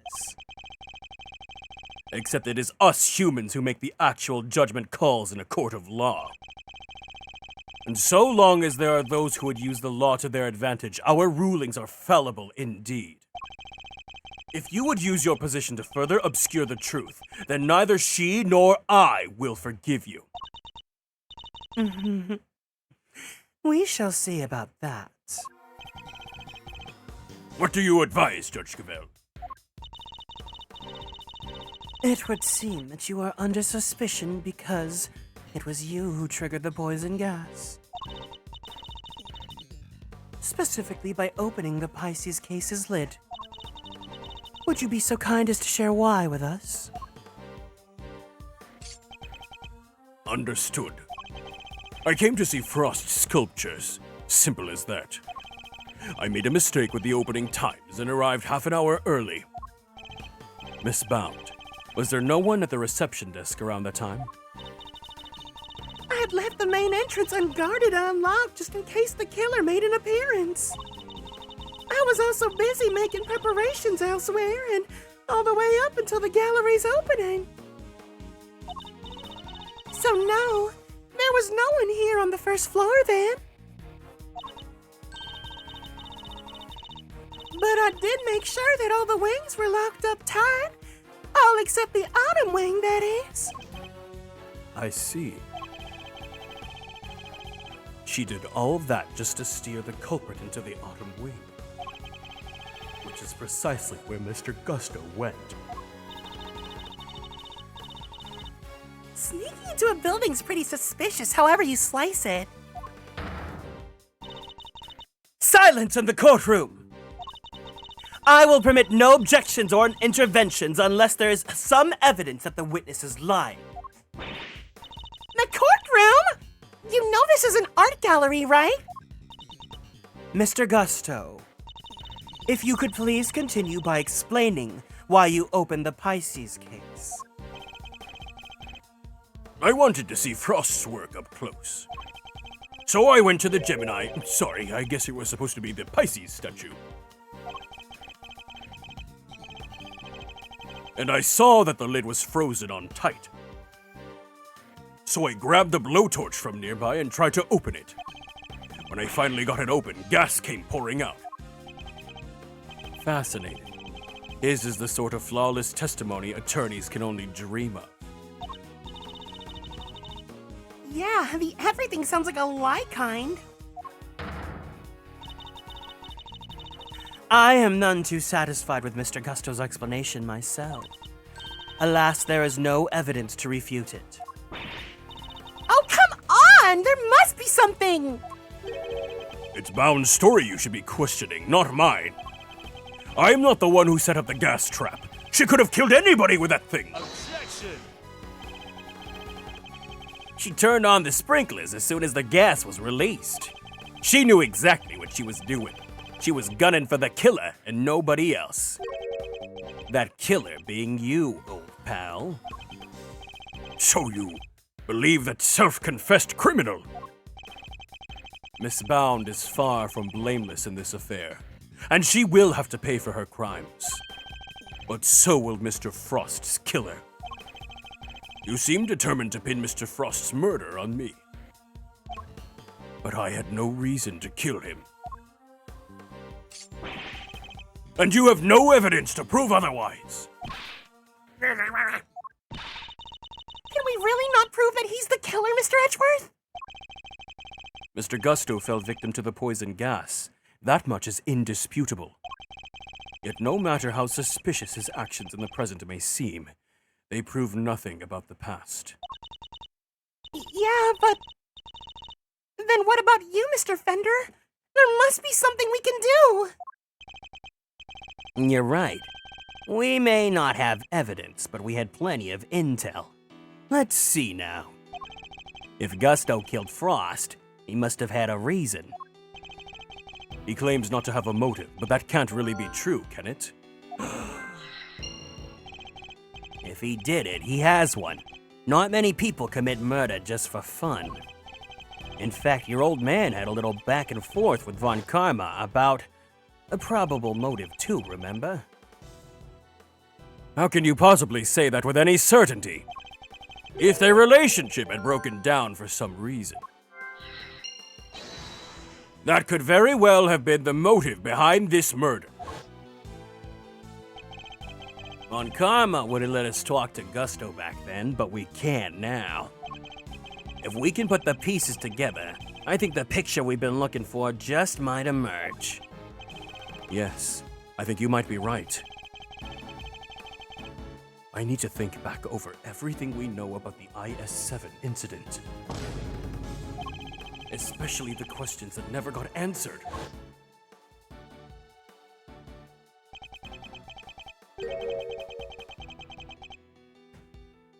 And the finger marks? Were you the one wearing the gloves?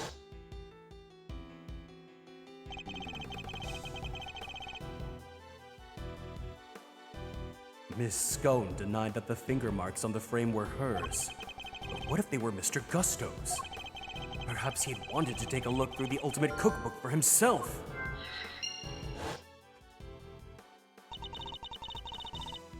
So he asked me to go put on a new cartridge. He seemed to think there should be more shots left than there were. In other words, the film ran out sooner than expected.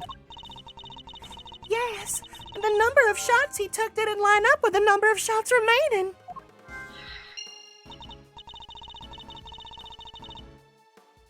But he thought maybe he'd just lost track somewhere along the way.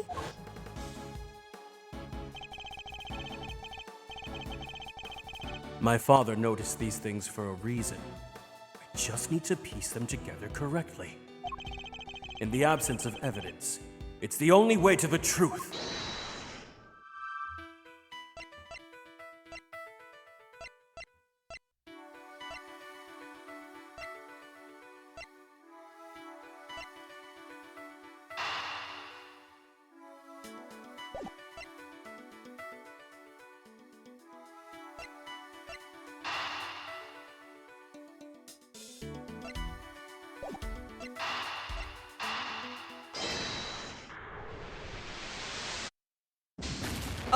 Oh.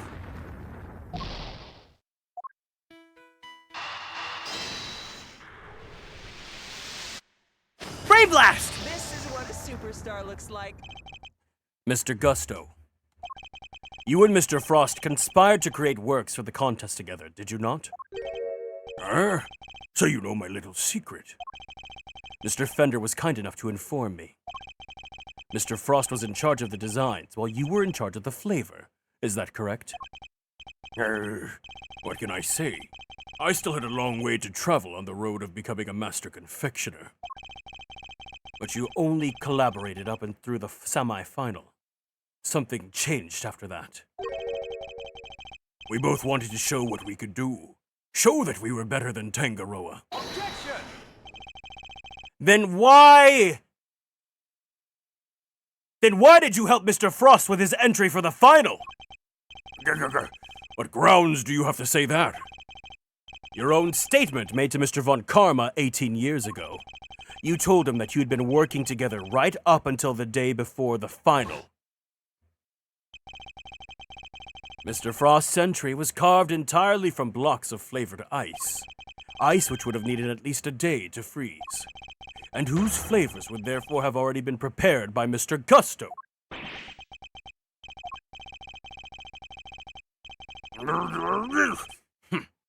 Yes, which lines up perfectly with what Augusto told me, that he helped Frost until the day before the final. In that Case, why didn't Mr. Frost reciprocate and help Mr. Gusto in return?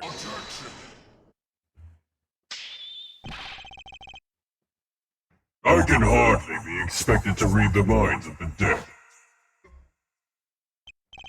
So why? Why did Mr. Frost deactivate the joint sleigh, I submit that your relationship broke down for some reason, and that became the basis for your motive of murder. That's not how it was! Sure, we stopped working together, but it was all perfectly friendly. You You stopped working together in a friendly way? Kinda hard to imagine, but okay. Besides, how do you think I did it exactly? You think I just strolled into Tangaroa's room and killed Frost? I couldn't have killed the man while Tangaroa's in there working on chocolate pieces, could I? So you see, it can't have been me. I wouldn't be so sure. There must be a window of time when Mr. Tangaroa wasn't in his room. And if I can prove that, I can prove that Mr. Gusto had the opportunity to kill Mr. Frost. I can't believe they deactivated their joint sleigh.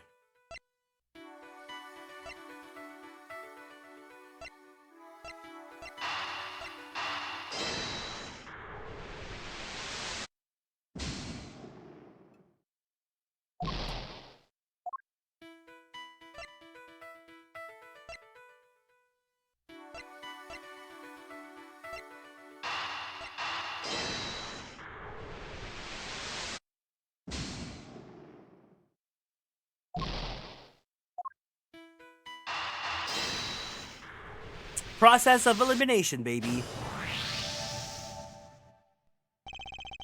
Photographing the cookbook's contents would be the perfect way to steal its secrets undetected. And what if Mr. Gusto did just that? What if he used Mr. Tangaroa's camera to photograph the book? It'd be the perfect crime! So much better than stealing it and getting chased by the cops! A sneaky snapshot of 20, huh? That could work. The only question is, when would he have done it? Good question. What about during afternoon tea? Didn't Delicia say that Gusto and Frost had missed out on the little tea party they had? Which brings me to the next question. When do we know for certain that Mr. Frost was still alive?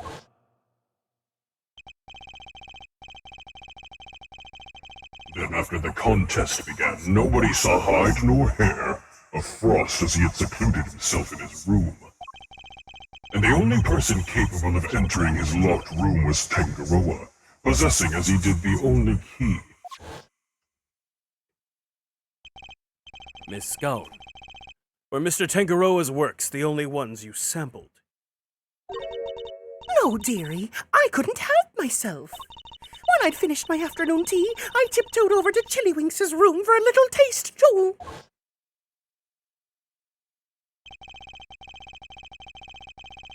Mr. Frost had kept himself inside his room after the contest had started. But he was gone by the time Miss Scone snuck into it to sample his work. Meaning there's a good chance he was murdered before the end of afternoon tea.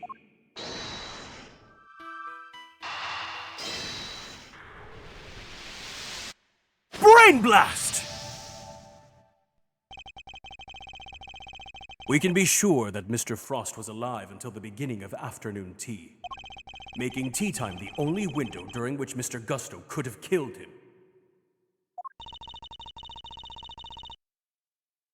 Are you satisfied with Mr. Gusto's story now, Mr. Edgeworth? Sadly, I'm afraid I am still rather unsatisfied. But things are finally starting to become clear. Do you mean to say that you have uncovered new evidence? Evidence? Oh no. I was hoping I might convince Mr. Gusto to open up to us about it instead. Oh! Is it mind games time again? It is. Mr. Gusto, I have a question for you.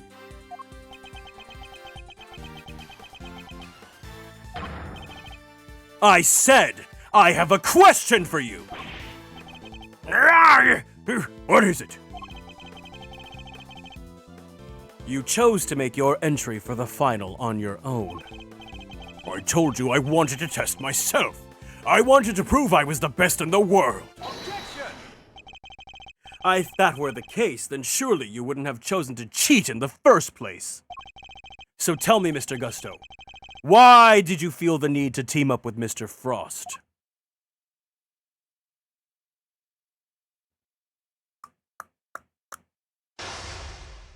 Ooh!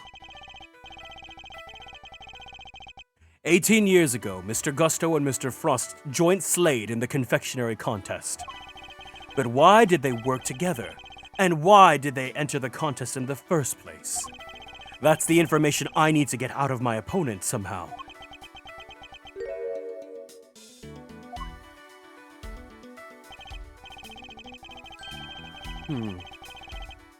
Mr. Gusto seems to have a habit of pretending to be asleep when things aren't going his way.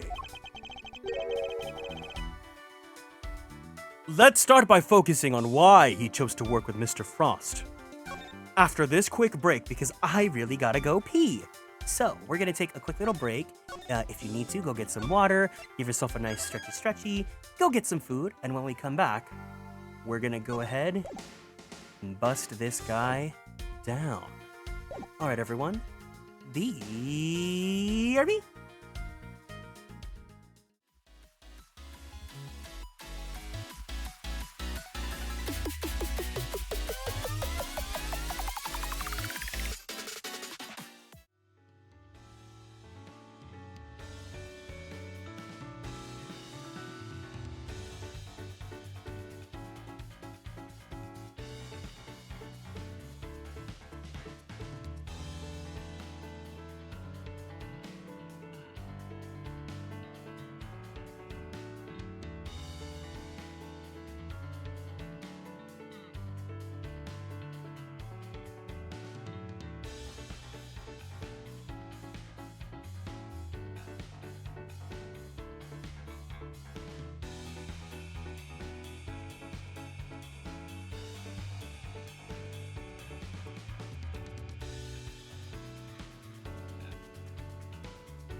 And we're back. All right, everyone. Let's do this.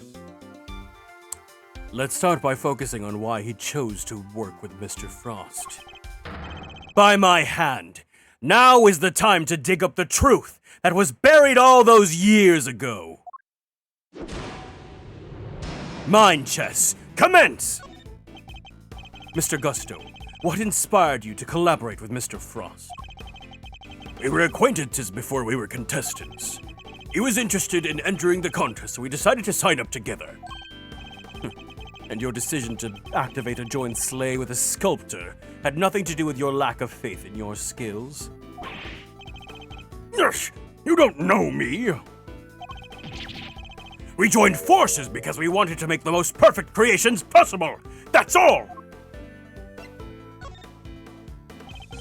I will expose all your lies at the end, Mr. Gusto. It's only a matter of time.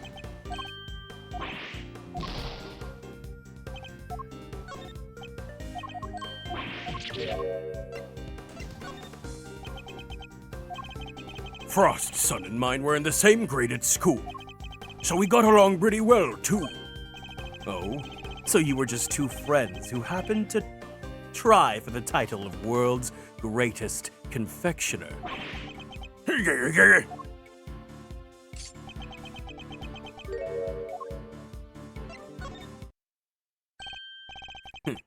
Pretending to be asleep when the going gets tough won't work on me, I'm afraid. Mr. Frost was a sculptor, Mr. Gusto. I doubt he cared much about winning a title for confectioners. In which case, he probably had a different motive for taking part in the contest, wouldn't you say? Fine, it was me. I wanted the title. Frost was only in it for the prize, the ultimate cookbook. I see. And since your objectives dovetailed so neatly, you decided to work together. But then something happened. A deactivation in your joint sleigh, perhaps? If so, I want to know why. Mr. Prosecutor, I'm still quite unwell after my brush with death. Push me too hard, and I'll be on my way back to the medical room. Thank you, I am back. We've sufficiently pissed-girled. No, wait! And you'd better wrap this up quickly. I'm already dangerously low with patience. Me about to fall asleep, but damn, I want to watch the end of it. I was like, you usually tap out by now. I'm happy you're here, but like, if you gotta go, go. Mr. Gusto is trying desperately to make his escape, but he's not going anywhere yet. Not as long as he's still keeping things from me. So let's figure out what he was really after next. There's no time to lose. And that's why I save my game. I need to pick the right line of questioning, and fast. You two had your eyes on something other than the title, didn't you? After all, I'm not sure the title of World's Greatest Confectioner even counts for that much. Now you're insulting the way of the confectioner? My goal, and only goal, was to win that title. I didn't care about anything else. You're home from the mall. Mall Wi-Fi sucked. You couldn't even listen while you shopped? That's okay. I hope you had fun going shopping. You had no idea how much it would have meant to me! Look, my sense of design may not have been up to snuff back then, but you should see me now. Oh? So you've improved. You bet I have! I didn't do all that training in Jung Fa for nothing. I looked up to Tangaroa, you know, spent hours poring over the designs of his work. Even used to watch his show with my son. Sounds to me like Mr. Tangaroa's work was especially influential in your early studies. And with his recipe book, you might have even become the best someday. And maybe. The book was a real treasure, no doubt about that. Any confectioner would have wanted it.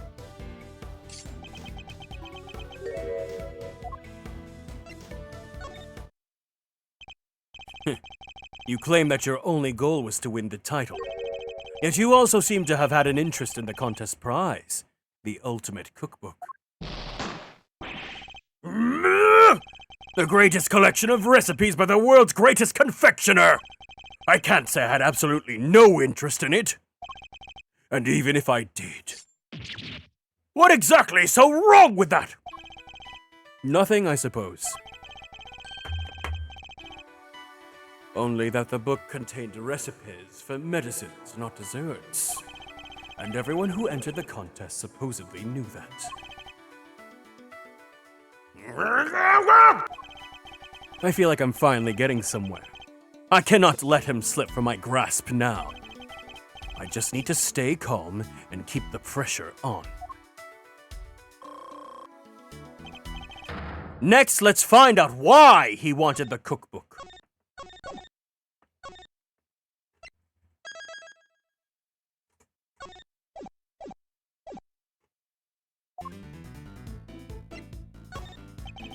So your plan was to win the cookbook and use it to help you with your own creations? What else? A book like that could have helped improve my craft tenfold. You could have made a lot more shmoney if you sold it. I don't know how much about what was actually in there. But it was worth more than shmoney, I'll tell you that.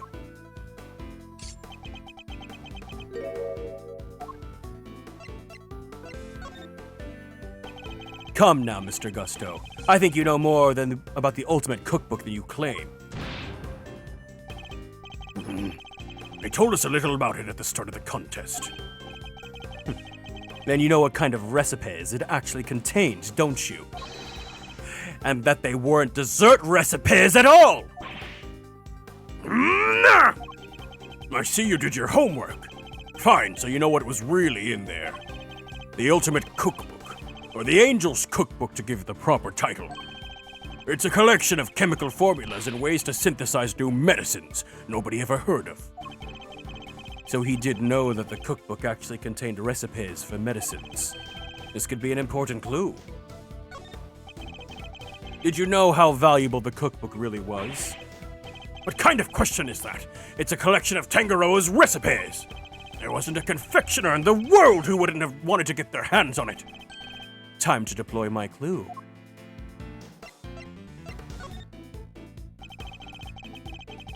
Your designs may have improved thanks to your training in Jung Fa, but you clearly didn't do enough work on your skills of deception. You've already admitted that you knew the ultimate cookbook was a collection of recipes for medicines!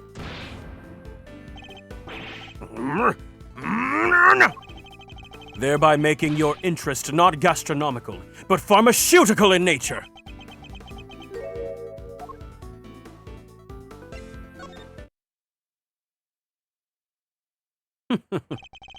You're a confectioner, Mr. Gusto. You had no professional interest in revolutionary new medicines, which suggests that your interest must have been personal.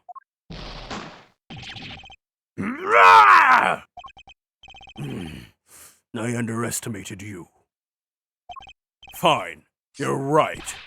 Winning the title wasn't the only reason I entered the contest. I needed one of the recipes in that book. It was for my son. He was sick. Oh my god, wait. He's like a chef that says he was sick? Have you guys, please tell me you guys have seen this meme.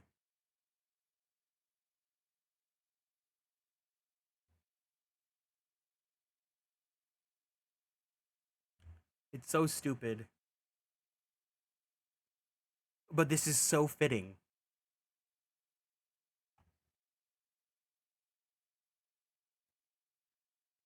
If you have not seen this meme, now you have. Please, my son. He's very sick.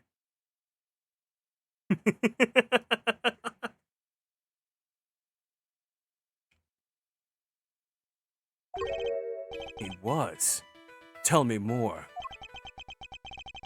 That's none of your business. I've told you as much as you need to know. He looks rattled, but I can't let him off the hook. Let's find out what this mystery illness was.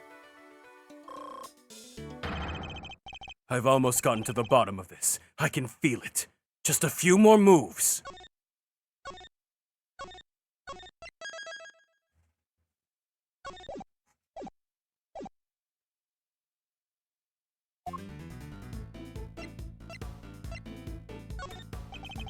Tell me a little more about your son. You think he's cute? He's a murderer! He was my pride and joy, and my biggest fan. And you entered the contest in order to help him? You clearly don't have children of your own. Any father would have done the same. I would have done anything to help him. Anything. He would come see me here at the contest venue too, right through the semifinal. Really? He didn't get in the way of your work?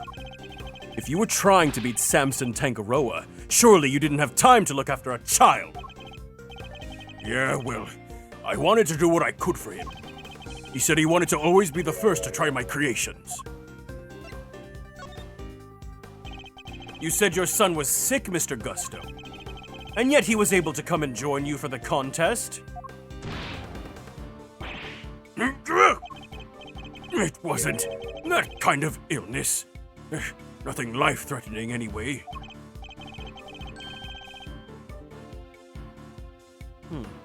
This feels like this can be an important clue. Could you tell me the name of the disease your son suffered from? You're a real cold customer, Mr. Prosecutor. Isn't it enough that he was seriously ill? Why would you force me to tell you more? Time to deploy my clue. You've already shared with me that your son's illness wasn't life-threatening. So why are you so reluctant to share any further details?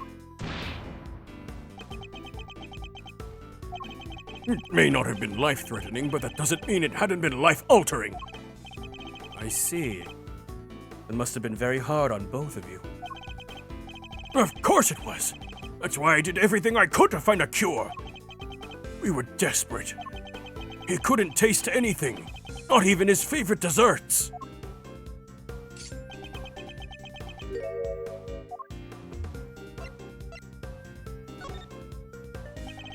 As I understand it, the Ultimate Cookbook contains the recipe for a very particular medication. One that Mr. Tangaroa used to cure himself of his own taste disorder. So he had it too! Two, you say? So your son has a taste disorder then, am I correct? How did I let that slip? You've been asking me to believe that you needed to win the cookbook in order to cure your son. But was that really the case? Of course it was. What are you saying? I'm saying that I'm not so sure that's based on everything you've told me. I don't have a clue as to how you to proceed with this line of questioning. I'd better try another tack. So you needed the cookbook to cure your son? Yeah. Nowadays you can get the medication he needed anywhere. But back then, that book was our only hope. Which was why I didn't dare waste my time on fancy tea parties. I had to give my all to my work. And what about Mr. Tangaroa's work? Surely that the tea break gave you the perfect opportunity to steal a glance at it. What makes you think I had the energy or time to care about what the others had made? I think you made it abundantly clear how much interest you had in Mr. Tangaroa's work. What's more, if you were that determined to win the Ultimate Cookbook, I seriously doubt you would have passed up on a chance to take a peek at your competitors' entries. I had plenty of chances throughout the contest to see and sample my rivals' works, you know. But each time I did, nothing seemed to have any flavor. Must have been nerves or something. Nothing Mr. Gusto tasted had any flavor, huh? That seems like it could have been an important clue.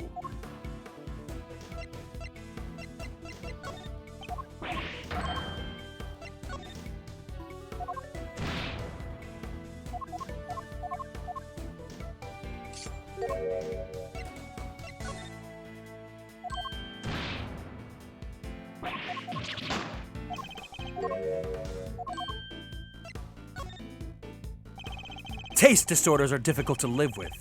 It isn't easy not being able to enjoy your food. You should know. After all, you just told me you experienced something like that during the contest. You said that nothing you sampled had any flavor. Those were your words, correct? Which would seem to suggest that you were suffering from a taste disorder. Welcome in, Drago. A confectioner without a sense of taste. Not exactly ideal. Are you sure it wasn't actually your own condition you were seeking a cure for, Mr. Gusto? I've had enough of your speculations! I managed just fine like that contest! Made all my own entries, no problems!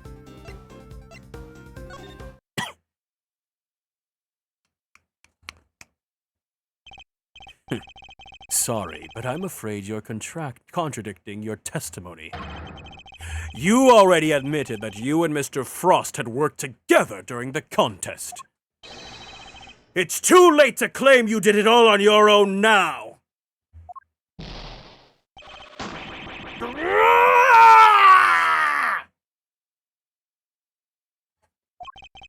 You would have us believe that you are a man of principle, a dedicated student of the confectioner's art.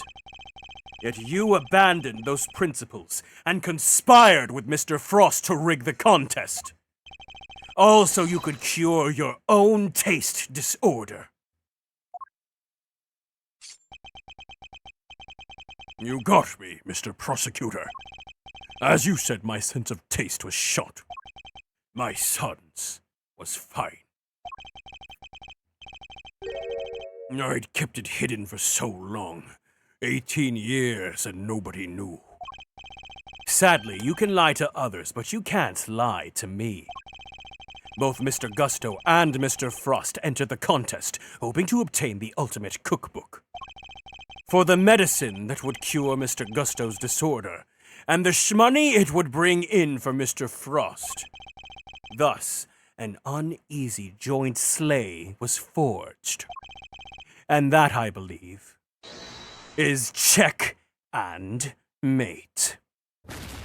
This is what a superstar looks like.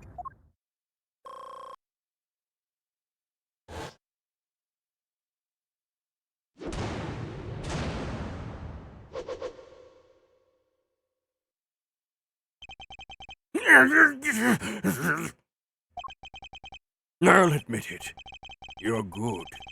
I never told anybody any of this, but you figured it all out anyways. It's true. 18 years ago, I developed edusia. Wait, is this real? Edusia. The total loss for your sense of taste. Oh my god, it's a real thing. Edusia may be caused by infectious certain medications, nutritional deficiencies, or other factors. Loss of sense of taste is also a possible symptom of COVID-19. Oh my god!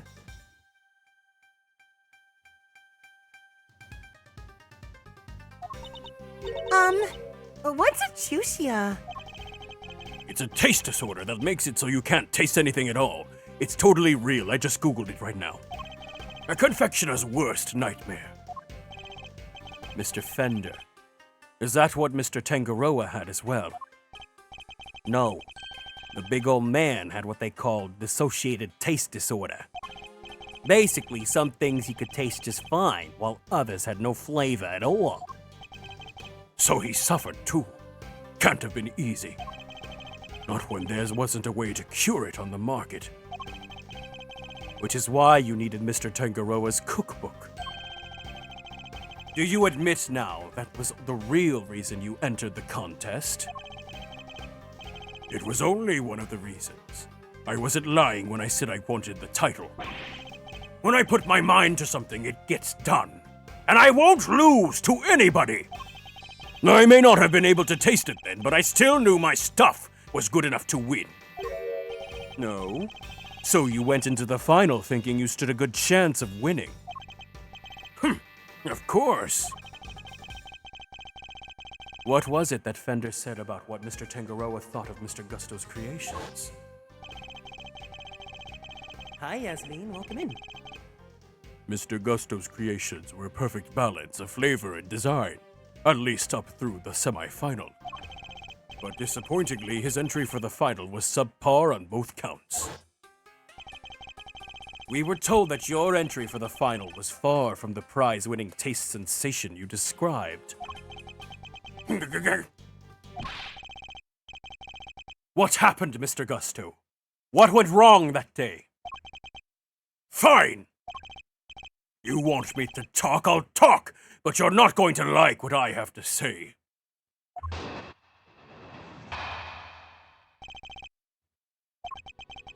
Frost and I were working together right up through the semi-final. I handled the flavor and he did the designing. But I wanted to face Tangaroa in the final on my own. No help, just me and my skills. So I helped Frost with his entry, but mine, I did all alone. If it didn't taste good in the final, that's on me. What can I say? I lacked training. And that's all there is to it. Happy now? Ugh. There doesn't seem to be any obvious contradictions in his testimony. Yep. Not that I thought it'd be easy to get anything real out of him. He's managed to not let slip what really happened for 18 years, after all. Why don't you try pushing him a little, Miserino? See if you can't shake something loose. I think I might just have to, Fender.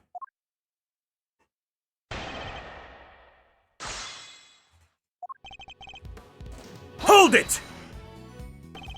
Frost was in charge of designing the work you both submitted, while you handled the taste? Yeah, he was a sculptor, a craftsman, and his sense of design was second to none. But he was clueless about confectionery, which is where I came in. We each did what the other couldn't. And boy, did you not have an eye for aesthetics. Not even for the simple stuff.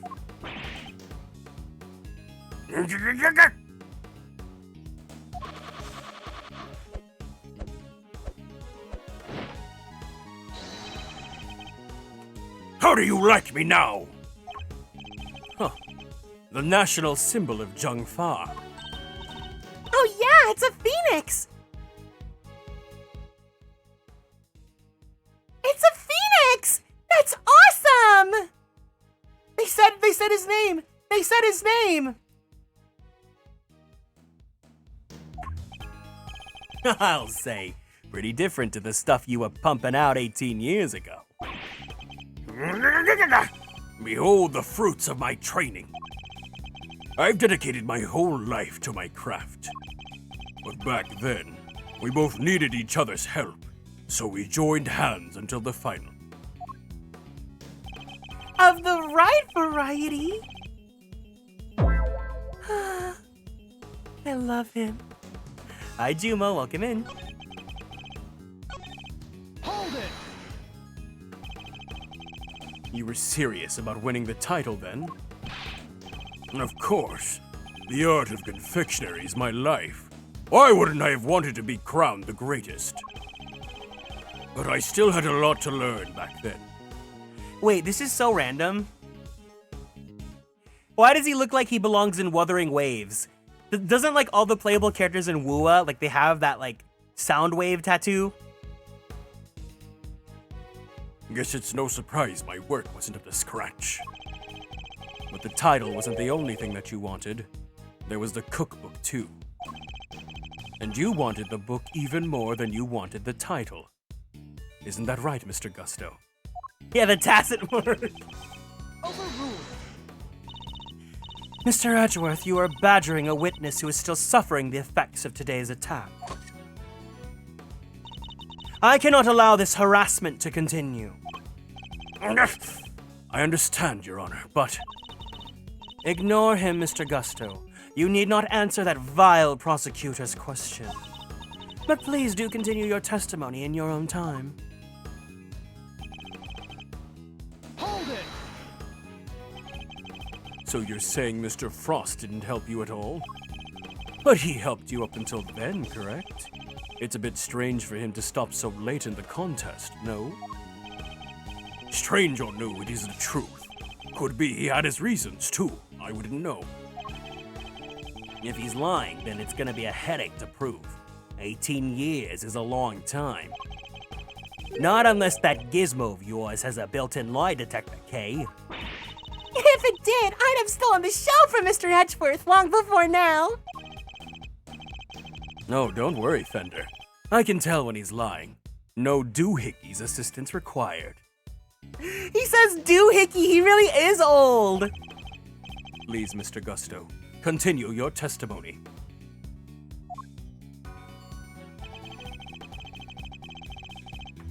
Hold it!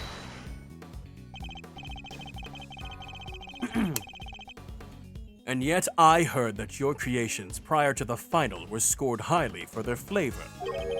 So what went wrong? Was there some kind of cooking accident on that day? No, nothing like that. It was, I told you, I had a taste disorder. My sense of taste failed me.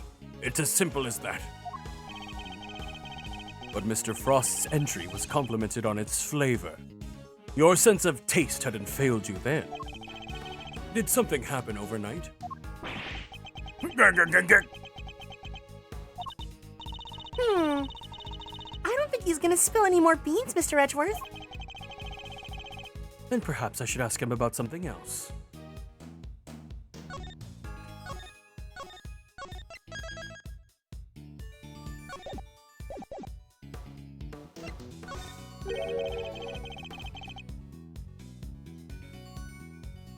You knew Mr. Frost from before the contest, correct? You remembered, I see.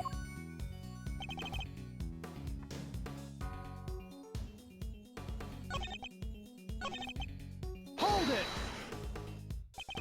It was no coincidence that you both entered the contest, correct? Yeah, I heard about it first, then I told Frost. I knew he'd be interested. He was always short of cash for his sculptures. That's right. Mr. Frost was supposedly always in financial trouble, wasn't he? The cookbook is really worth that much, huh? I see that glint in your eyes, kiddo, but don't get your great thieving hopes up. It was worth a lot back then. But these days, you can find most of the stuff in there on any drugstore's shelf. Oh, bummer. So literally every last contestant only ever had eyes for that cookbook, I see. An 18-year-old mystery. And the key to unraveling it is finally in my grasp. Just need to remember everything Fender told me about what he and my father discovered.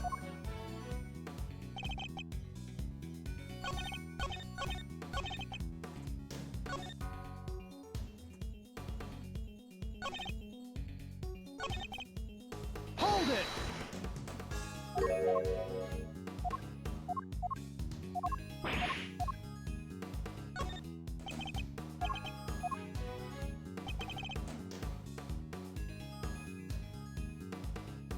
Hold it!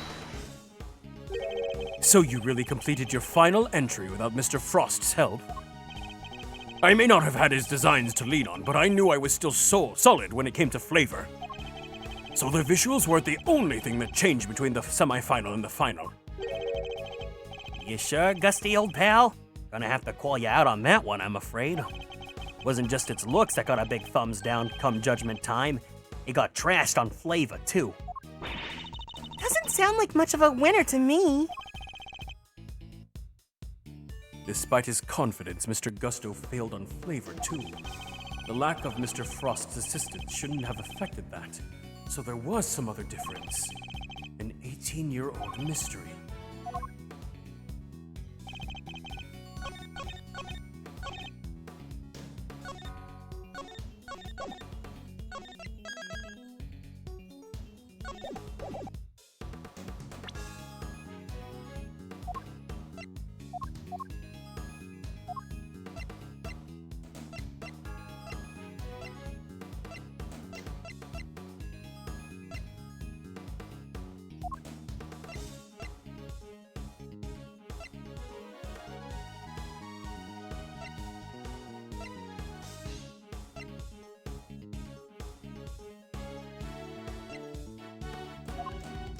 The only difference between the semifinal and the final was that Frost wasn't helping me.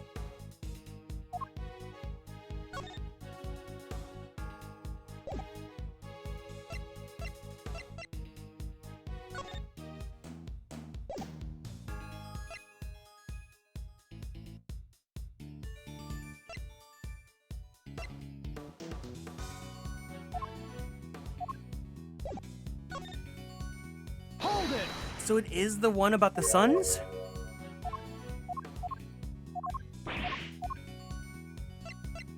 What do I do if I stay the course? Hold it!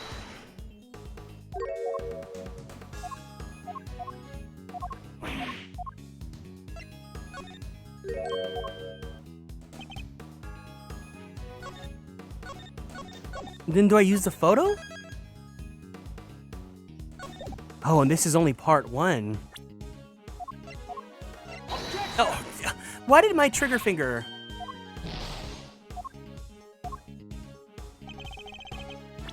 That one's not gonna count. If this one's wrong, then I'm dumb. There we go. I can think of one significant difference between the semi-final and the final, Mr. Gusto. Your son. This is him in the photograph, correct? You told me he was here with you up through the semi-final. He was. What of it? What indeed? He was here with you until the semi-final, until he suddenly wasn't for the final. And just as suddenly, your work went from being lauded for its flavor to being lambasted for it. I don't think that's a coincidence, do you?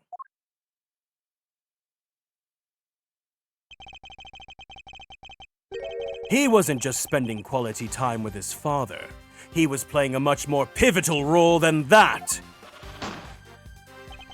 I just wanted him to see me hard at work, to show him I was trying my best for us. Who knows? Maybe it was him being here that helped me do so well in those early rounds. He talks a good game, but nothing about this guy screams super dad to me. Super dad? Maybe he just needs... a super nanny.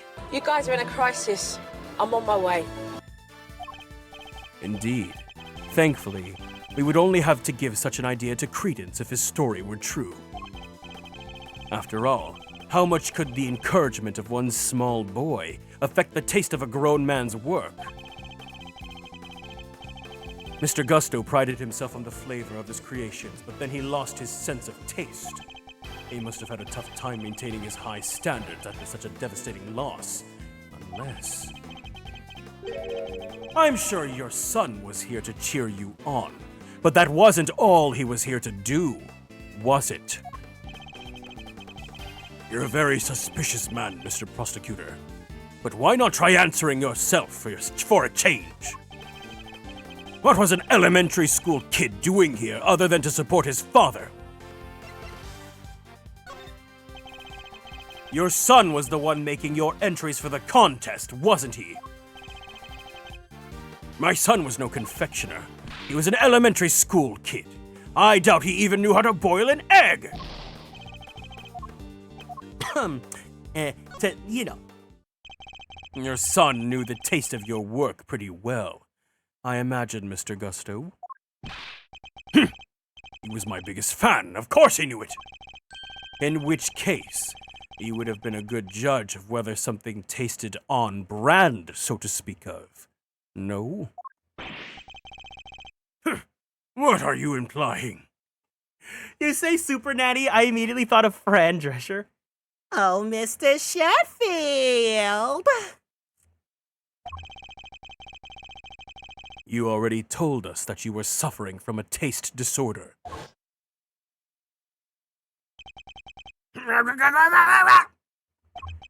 I'll admit it. You're pretty good. I never told anybody any of this, but you figured it all out anyway.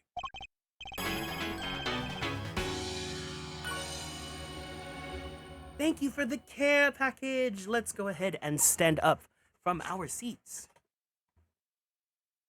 We're gonna go ahead and twist our bodies to the left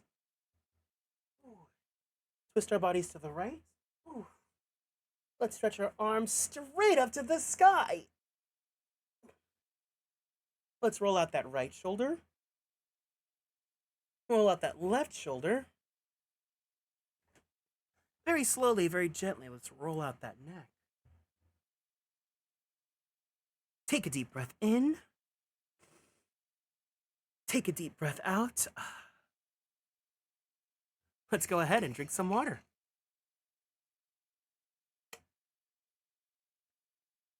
All right, thank you for taking care of me. It's true. 18 years ago, I developed ageusia.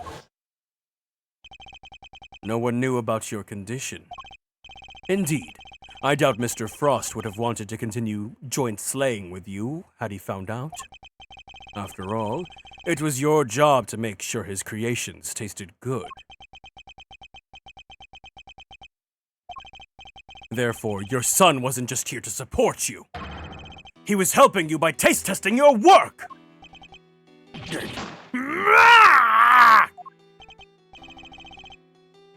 Dang, now it all makes sense.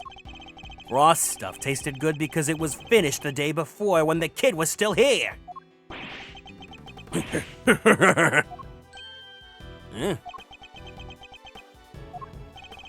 You have a vivid imagination, Mr. Prosecutor. What, do you seriously think I'd trust a kid to tell me how to adjust the taste of my masterpieces? I have some pride, you know, even back then. Did you now?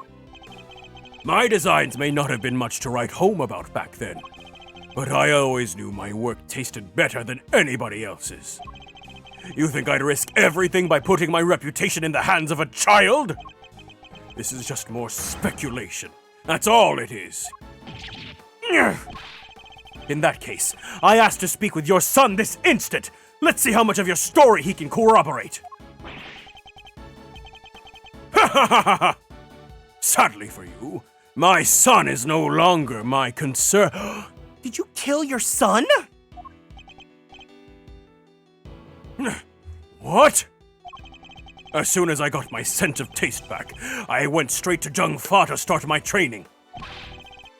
And cut off all ties with the kid for good. What? You abandoned your own child?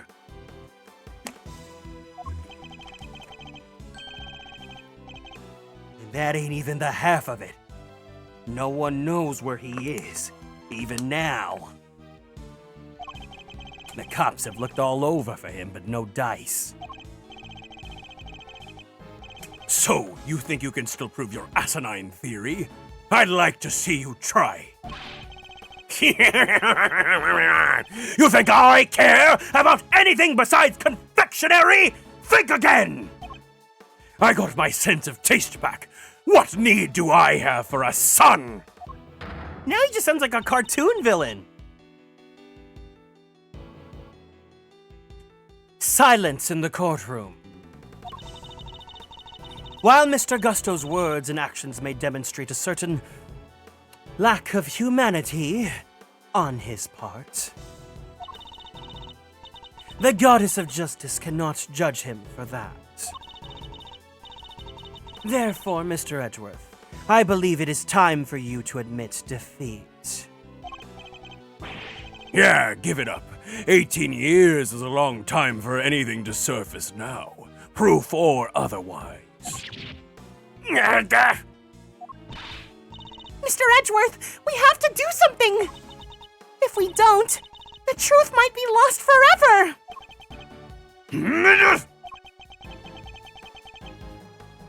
Where are you, Detective Dreamy Boat Gumshoe? Hey, pal. Can't imagine whose blood it could possibly be, but I'll get it tested right away, sir. Please do, Detective. That's the last piece of the puzzle. I'm sure of it. Once we know whose blood it is. Hey, Miles. Sorry to cut you on your mind palace time, but I was pondering something myself. Our friend Gusto didn't come here just to check up on the body T, did he? You mean because he tried to open the case? Exactamundo! Think we have anything that might explain why he tried to do that? We might, if Detective Gumshoe can make it back in time with a certain piece of evidence. That's quite enough idle chatter, Defense. Now if you... Mr. Edgeworth, sir! Sorry to keep you waiting! Speak of the devil. I take it you have the results, Detective. Yes, sir! The lab just got back to me! Detective, please. Court is in session. Now then, am I right to assume that you are bringing us the evidence Mr. Edgeworth was just speaking of? What? Hey, no fair! Why didn't anybody tell me about any of this? Hey, it is indeed the evidence in question, Your Honor. It needed testing, so I asked him to carry it out. What the? Why is everybody always helping you?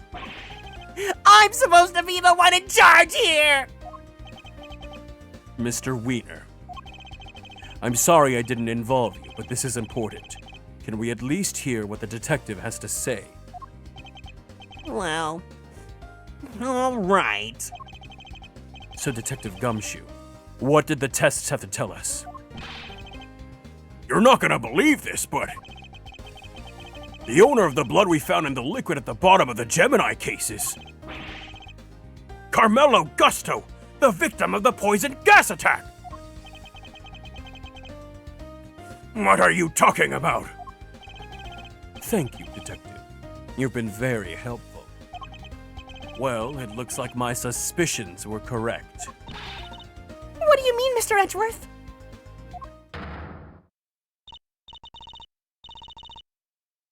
Yes.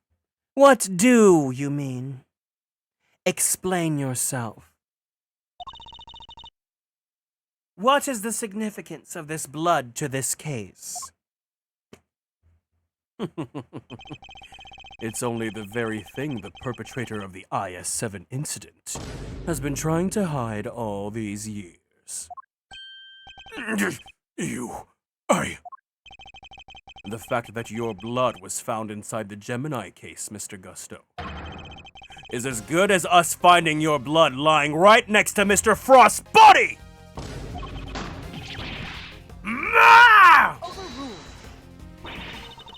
Why would there be traces of your blood there of all places, Mr. Gusto?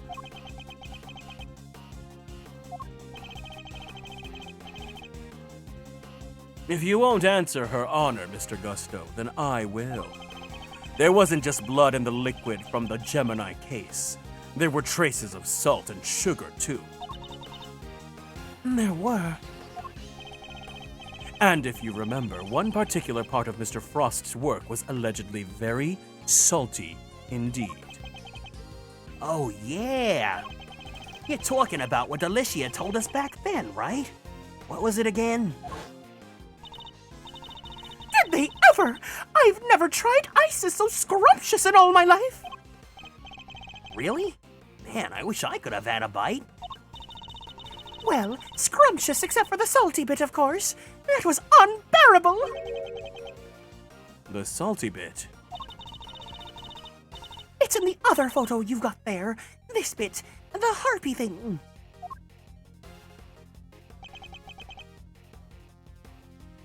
Gemini's liar.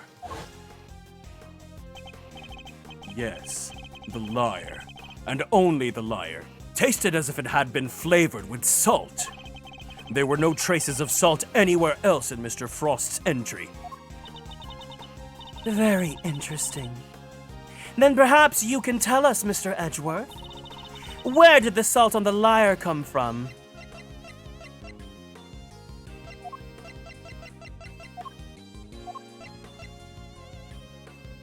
Take that! This is the lamp from the IS-7 incident? Hi, Gab. Indeed. And I believe that the salt that gave the lyre its flavor came from just such a lamp.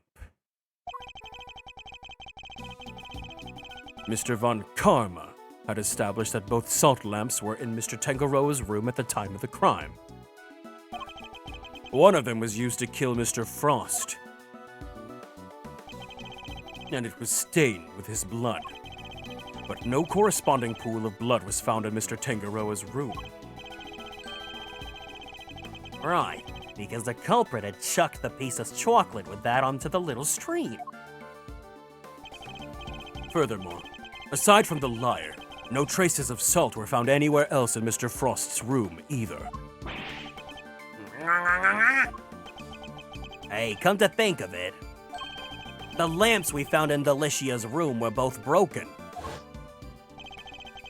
The lamps appear to be No, wrong guy. The lamps appear to be broken. Bulbs are smashed, both of them. Maybe they fell and broke on the floor. We never did figure out how the one that wasn't used to kill Frost got busted, but... Are we thinking maybe it had Gusto's blood on it at some point? Anyone whose blood was found on one of the lamps would have been a person of interest to the police. So the killer needed to hide the blood somehow, and in a way that wouldn't arouse suspicion. And are you seriously suggesting the lyre was used to do just that? I am. I suspect that the bloody salt was somehow applied to the lyre so that it could be hidden inside the case. Because unlike the fountain water, the sculptures would have needed more time and care to test properly. And so he waited and waited for his chance to dispose of the lyre undetected. Then, the reason he's here today is... 18 years ago, Mr. Frost's body T and the evidence pointing to his killer were taken away together. This, of course, was not part of the perpetrator's plan, and thus, a new dilemma arose. Oh my god, hi Fisk, welcome in. I'm so happy to see you here. Thanks for stopping by the stream. The possibility that the body T, the incriminating evidence, or both would resurface one day. So back comes 18 years later, sneaking in bright and early to try and cover his tracks. Well, Mr. Gusto, are you finally ready to admit it? That you are the one responsible for the IS-7 incident? Mr. Gusto, it's all because of you that Samson...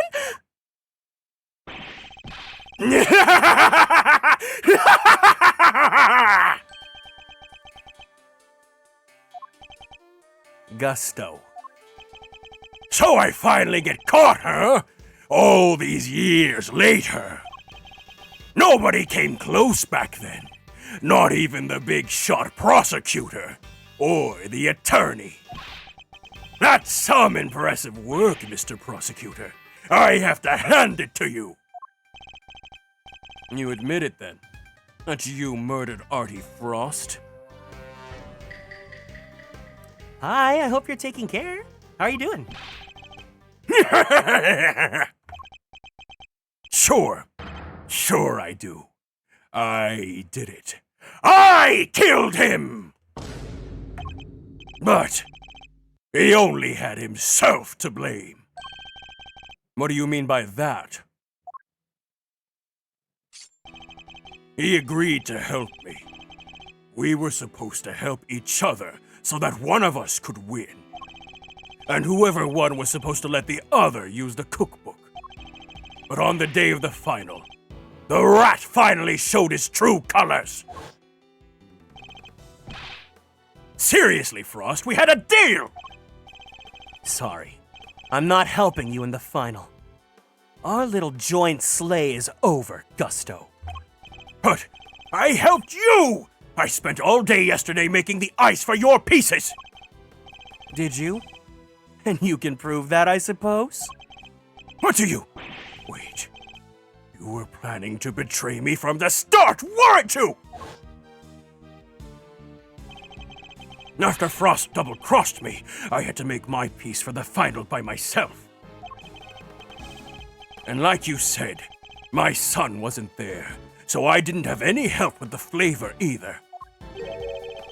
So much for the pride you claim to have in your ability to make delicious desserts. Go ahead and judge. You have no idea what it was like for someone like me to lose my sense of taste. I gave up everything to become the best. Everything! I take pride in that. Something someone like you could never understand. Thank you for the kind words. You're right. I don't understand. Do you take pride in the fact that you resorted to murder? Or that you abandoned your son? Why would I want to understand someone who could do such things? A man can't afford to rely on other people.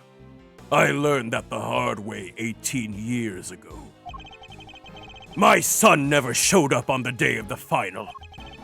And in hindsight, I wouldn't be surprised if Frost was the reason why. Why would you think that? What exactly happened to your son? How am I supposed to know? I told you, he's not of my concern anymore. And according to you guys, nobody knows where he is now either. And you don't care? You're horrible! So with his disappearance, so too went your chances of winning, correct? Yeah. I had to find another way of getting my hands on that book. That's when inspiration struck. Phew. I decided to skip afternoon tea and snuck into Tangaroa's room. It should have been so easy. All I had to do was photograph the formulas I needed to get out of there. But then Frost showed up.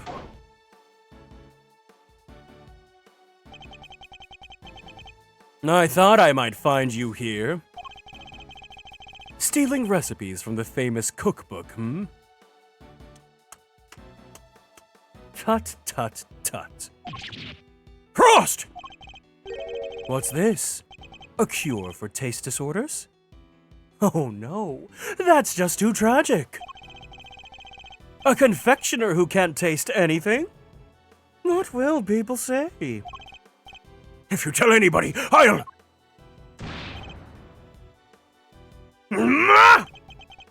You'll what?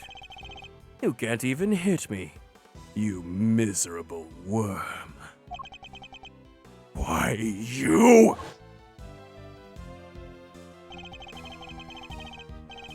Frost shoved me so hard when I went to punch him, knocked me clean off my feet.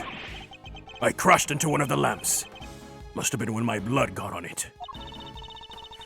So Mr. Frost wasn't the first to get hurt? When it was all over, I realized I had to get rid of that blood somehow, so I scraped off all of the bloodied bits. I dissolved those salt shavings in some flavored ice mixture and brushed it all over the harp. And that's how you made the evidence linking to you to the murder the vanish. Blah, blah, blah, blah, blah. And that's how you made the evidence linking you to the murder vanish. Frost was going to blackmail me. He would have made me give him shmoney to keep quiet about my condition. So you decided to kill him? Yeah, I guess I did. Why would I let him live? Would you want someone holding something like that over your head? Besides, he's the one who drew first blood. Makes for a solid case of self-defense, don't you think? So that was the impetus behind it all. Anyway, I initially took the lamp to Frost's room. Went straight there once I figured out how I was going to hide the bloody part. Inspired by all the ice sculpting tools lying about the place, I guess. You're not as dumb as you pretend to be. Yeah. Figured I could use them to chip it off and grind it up. Once that was done, painting the stuff all over the harp was easy. But why Samson? Why did you have to frame him? Hold it! I never meant for the cops to pin it on him. That was your fault. You and the rest of them. Why do you think I went to the trouble of placing the lamps and cloths back in Stone's room? There's only one reason to plant the murder weapon in the room of another contestant. And that's to cast suspicion onto that person. What? You're trying to frame me, Gusty Pants? Yeah. But why? Why poor old me? Hi, Pat. Welcome in. My sweet angel baby boy. I respected Tangaroa. He was the best. A true champion. I would never have wanted to take it for him to take the fall. But you're a fraud. Your work wasn't even real. You had no respect for our craft at all. You deserve to be punished for what you did. Oh, Gusty! How could you? And had you refrained from eating Tangaroa's work, Frostbody tea wouldn't have been found. My plan was to wait until Tangaroa was judging your room. That's when I'd sneak the corpse into Frost's room and freeze it. But thanks to you, Bound here found it before I had a chance to retrieve it. I don't understand. Why did you need to freeze his body tea at all? Ha! Why indeed? Mr. Edgeworth, surely you must know. Why did Mr. Gusto have to freeze Mr. Frost's body? I'll tell you in 1 second. I gotta go save my game first. Hoya, hoya!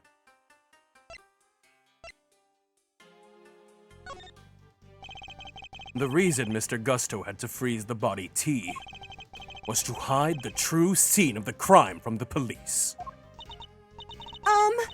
So he wanted to confuse them over where it really happened? That's one heck of an icy glare from Judge Cavell, Mr. Edgeworth. All right, message received.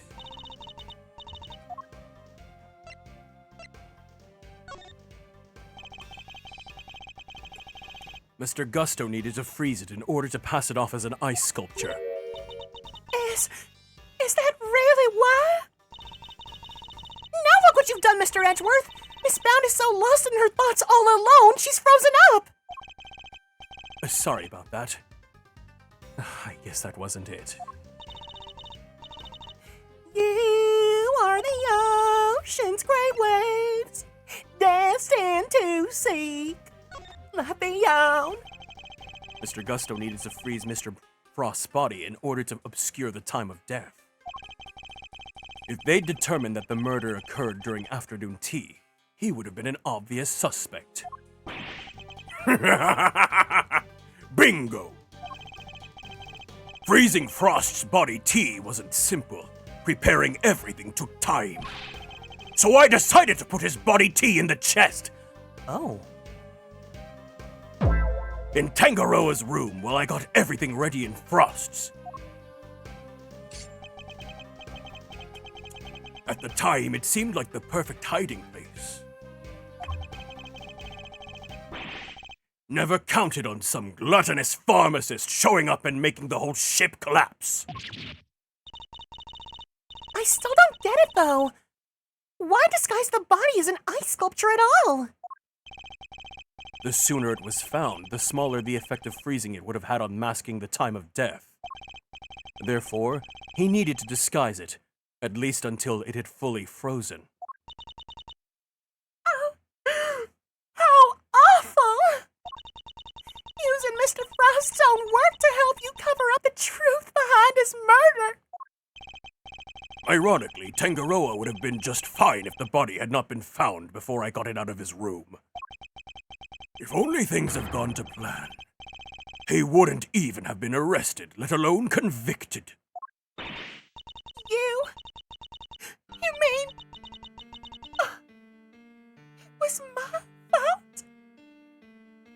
Everything that happened to Samson? It was all because I found the body tea? Don't let him get inside your head, Jutes. None of this is your fault. If it wasn't Samson, it would have been Delicia instead. She would have been the one they arrested. Either way, there's only one person to blame here, and that's Gusto. It didn't help that the initial detective was so bad at his job either. He never even told the prosecutor that the body had vanished. Hi, Sai. Welcome in. Hope you're doing well today. So then, Mr. Von Karma had unwittingly placed Mr. Tangaroa under arrest in the absence of a body T. I mean, I guess it would explain why he was so keen to wrap things up.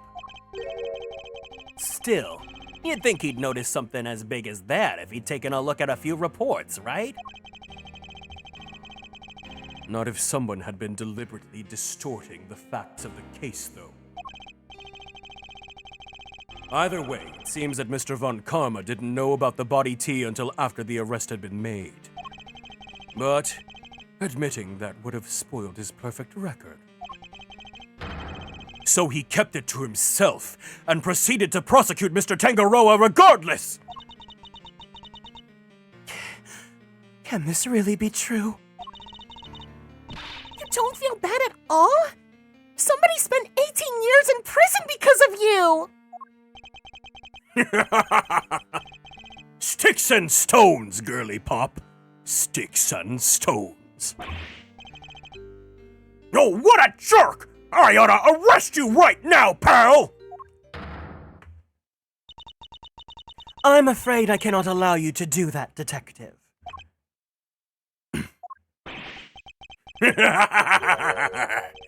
So you noticed, huh? Glad somebody did.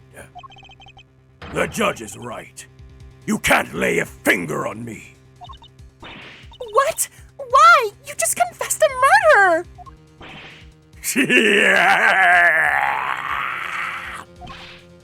No idea, huh? Then I guess I'd better lay it out for you.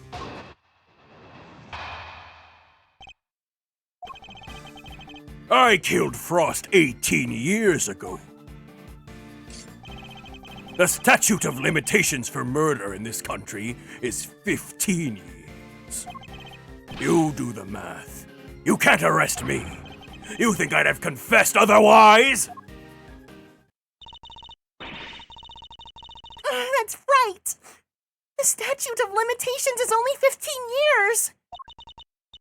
Is this really the end of the line, Mr. Edgeworth? Once the statute has expired, he can't be charged, so... But... How unfortunate, Mr. Edgeworth. I'm afraid that both Mr. Gusto's confession and your deductions will have to be struck from the record, and that Mr. Tangaroa's conviction will remain in place. But we've finally proven that the police never had Mr. Frost's body T in their possession! Even if we can't arrest Mr. Gusto, surely Mr. Tangaroa has grounds for a retrial on that basis. Does he? I wouldn't be so sure. I'm afraid that the goddess's judgments are somewhat harder to overturn than you might imagine. So the committee means for the verdict from 18 years ago to stand no matter what? Bad luck, Mr. Prosecutor. There must be something that we can do. Something to bring Mr. Gusto down!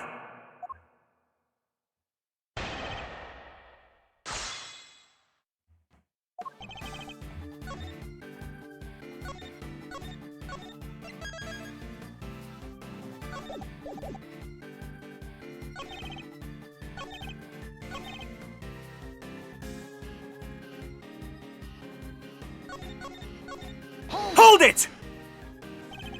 The passage of time doesn't diminish what you did, Mr. Gusto.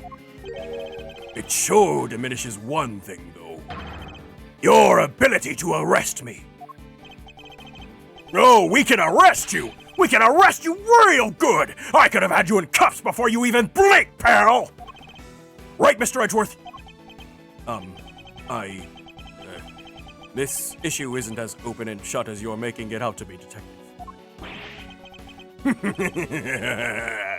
You can't touch me. It's too late for that. Hold it! Depending on your actions over the last 18 years, the statute may not have expired yet. This ought to be good. All right, I got nothing to hide. If there's something you want to ask, ask it. Very well. Tell us what you've been, where you've been, and what you've been doing since the incident. Sure. Not long after the contest, I was able to cure my taste disorder thanks to the formula from that book. And not so long after that, I went to Jung Fa to really buckle down and hone my craft. That explains a lot. I tried to contact you after the fact, but I guess you were long gone by then, huh? Could be. I left. Let's see. Around a year after the murder. That was before Tangaroa's last day in court. Going to Jung Fa would be the best thing I ever did. Flavor, design, I'm the full package now! Objection! And all on the backs of those whose lives you destroyed!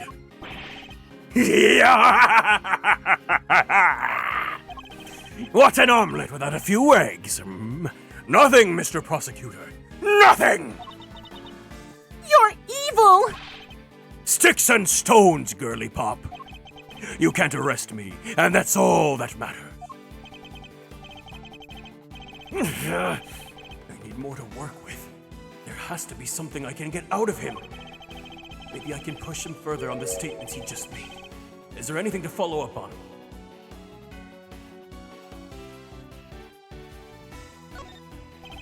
I'd like you to tell us more about your training in Jung Fa, if you wouldn't mind. Fine.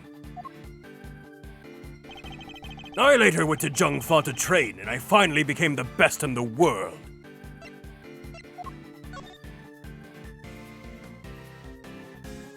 Theft, 7 years from the date of the crime. Separate timeframes apply with regards to claims for damages, etc. Murder, 15 years from the date of the crime. The statute is suspended should the suspect flee to a foreign country. The statute is suspended from the time of any accomplice's indictment to the end of the trial. Hold it! Jung Fa. And you were there for a while, I imagine? Yeah. I left some time after the investigation had wrapped up. I'd been meaning to go there and start my studies for a while. And thanks to the hard work I put in...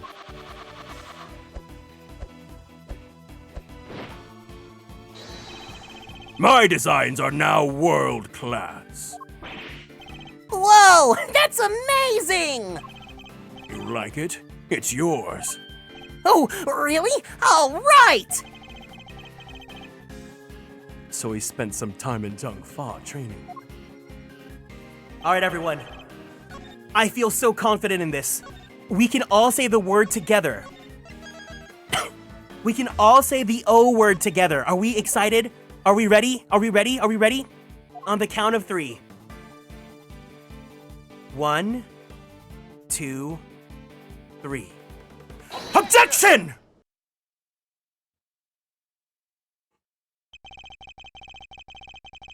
The statute of limitations for murder is subject to the following condition.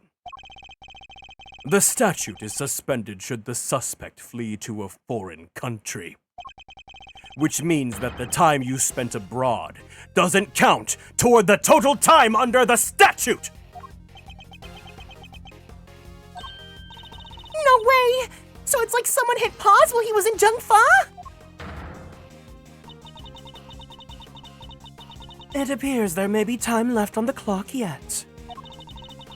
But that will depend on how long you stayed in Jung Fa, Mr. Gusto.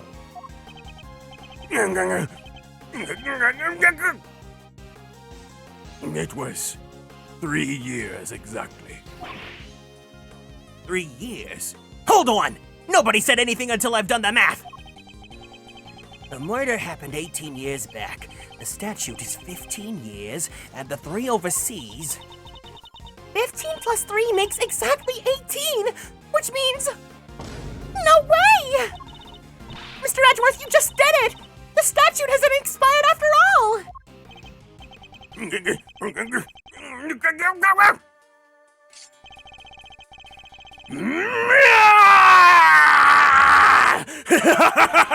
Bingo! 18 years exactly! Glad you worked it out for yourselves!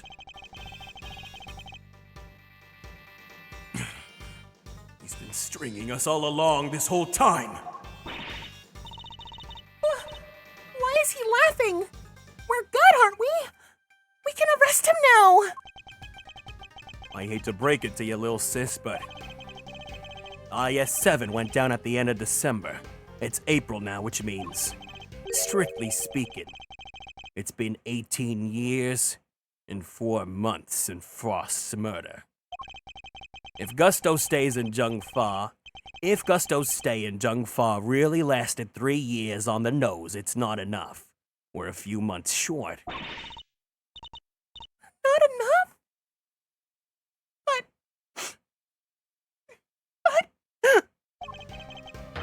What did I tell you? You can't touch me!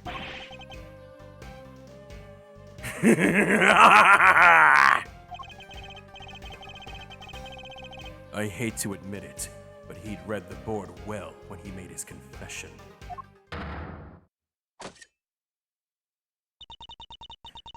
How unfortunate, Mr. Edgeworth.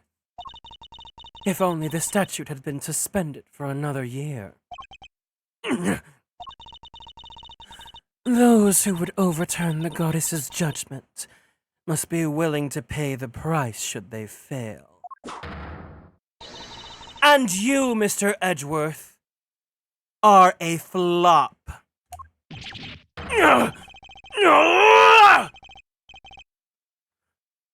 There must be something that I can do. I know it! Well, if the law can't bring Mr. Gusto to justice, then... Shoots. What are you thinking? Objection! There's no need to go adding to your rap sheet just yet. We're not done here. Far from it. 'Cause there's a way we can still nail him. Huh? There is. All right, Miles Areno, pep talk. I need you to think back over everything we know about the case. Gusto's overlooked one critical thing you yourself were led to believe wrongly about. Which is, he wasn't there for Samson's last trial, remember?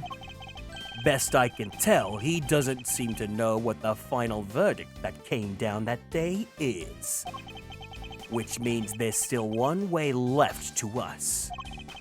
Crack open your statutes for dummies there and take another look. The statute is suspended from the time of any accomplice's indictment to the end of their trial.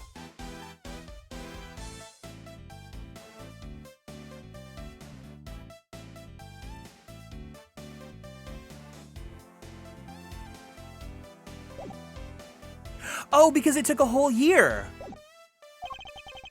17 years ago, they really did a number on Samson and framed him like a parody picture. But if we make good use of that verdict now, we can make Gusto pay in full for what he's done. Fender, are you... Those who would have overturned the goddess's judgment must be willing to pay the price should they fail. Samson's my client, Miles, and I can't bring myself to use the source of his pain as a weapon in this fight. So whether we play our last card or not, it's gonna have to be up to you.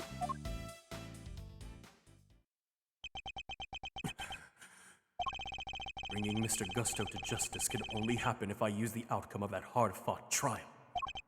So, should I raise an objection and play that card? Or not? Are we all gonna say the word again?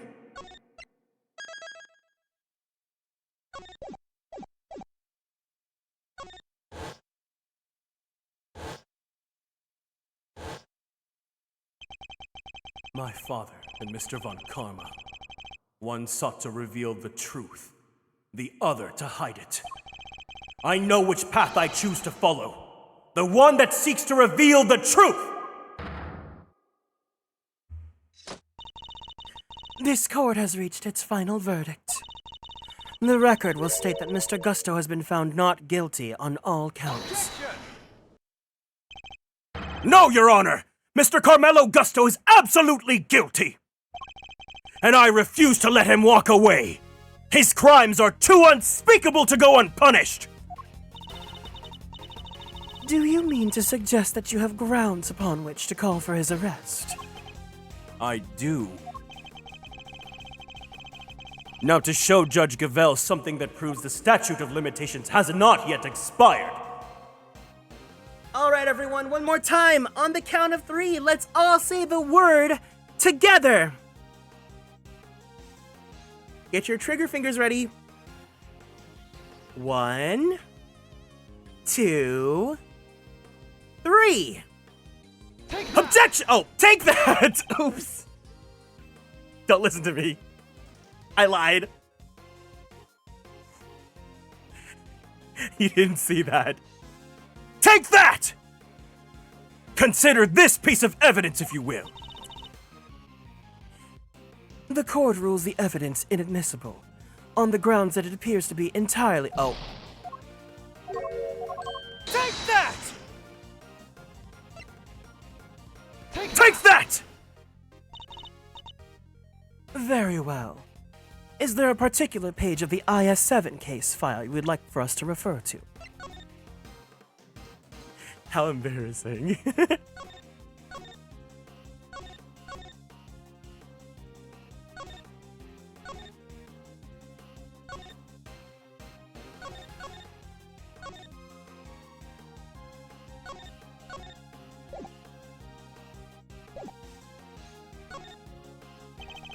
Take a look at the case overview, Your Honor. I'm sure we're all very familiar with the particulars of the case by now, Mr. Edgeworth, and I fail to see how they have any relevance to the statute of limitations.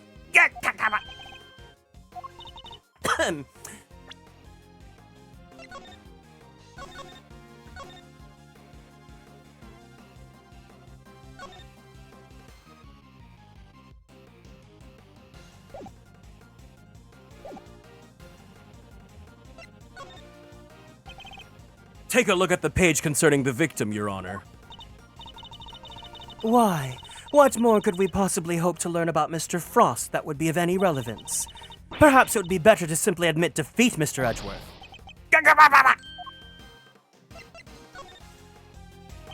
I'd like to direct your attention to the page concerning the suspect. As you can see, Samson Tangaroa was convicted as an accomplice. And it took around 1 year from his indictment for the verdict to be reached. Yes, that does seem to be the case. The book you gave us details certain conditions pertaining to the statute of limitations for murder. One of them, as I mentioned, is that the statute is suspended if the suspect flees to the other country. And another states that the statute is suspended from the time of any accomplice's indictment to the end of their trial. What? Tangaroa was convicted as an accomplice? Yep. Guess you were in Jungfa when the verdict came down. Samson was convicted as an accomplice, not as the main perpetrator. Which is clearly news to you. And not good news either, am I right? This is how you know what year this localization came out, because this is so— Am I right? It's like kind of recent. It's a little bit older, but it's still recent. It's newer than when the original Ace Attorney Investigations 2 came out. But how can that be? Tangaroa was an accomplice to anyone. He was innocent, and you know it. Oh, we know it. It's what we've been trying to prove all along. And in a pleasing twist of fate, his wrongful conviction will be the very thing that sets him free! If you spent 3 years in Jungfa, and your accomplice, Samson Tangaroa, was on trial for 1 year, it means you can still be charged with Mr. Frost's murder up to 19 years after the fact. In other words, the statute of limitations has not expired at all!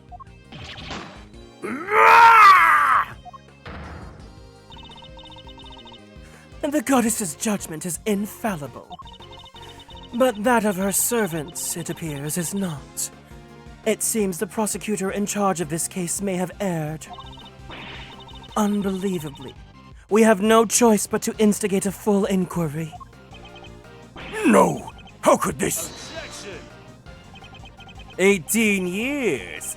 That's a long time to let somebody else suffer for your crimes.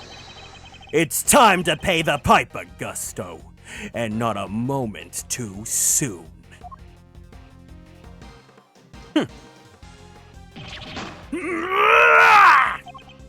But I'm finally the greatest! My brilliance has been recognized! I gave up everything for this! Everything! Even my son! More's the pity. But you can't run from the law forever, because the bills come due at last.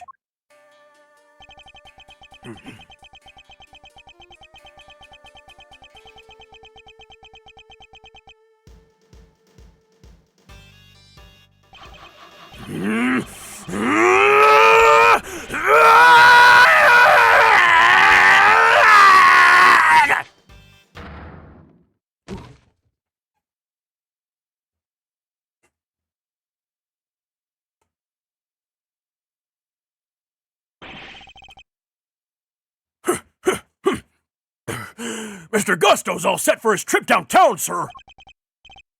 Oh, good. Which means it's your turn next, right? I suppose so.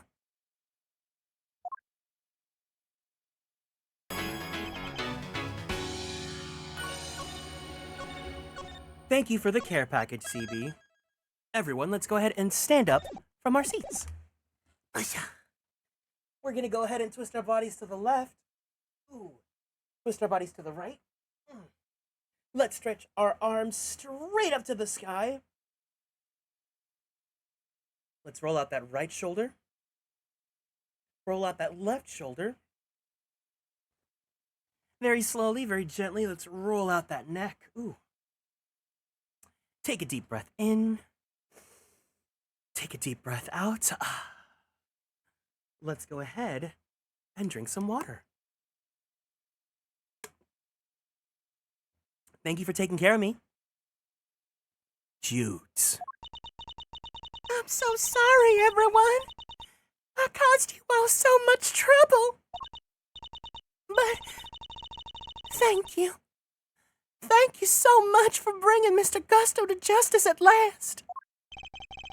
I'm afraid there's no escaping the consequences of your actions, Miss Bound. But those actions were born of the legal mistakes that were made all those years ago. We all know that. So allow me to apologize in return, on behalf of the prosecution. Oh no! I have no one to blame but myself for it all, starting with those sculptures. Hey, dudes. You think maybe you might want me to represent you? I'm not some nervous newbie anymore. And there's no way I'm letting you take the rap for everything. Oh, I'd be honored. Thank you, Mr. Fender. Happy.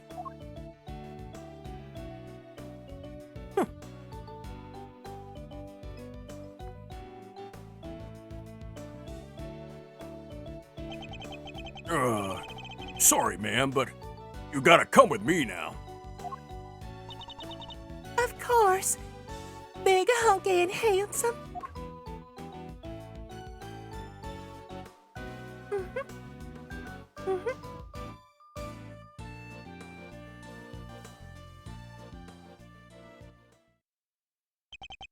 And Judge Gavelle, why did you lie to us?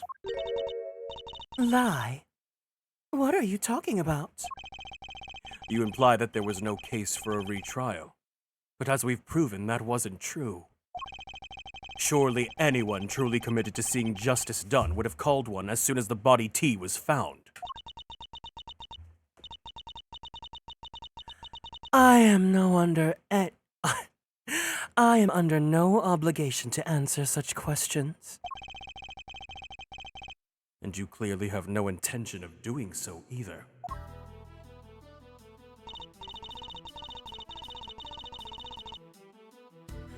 Truly, you are proving to be quite a threat to the Committee for Prosecutorial Excellence. As such, you give me little choice but to report back on your continued transgressions. No doubt you will be called to appear before the committee in due course.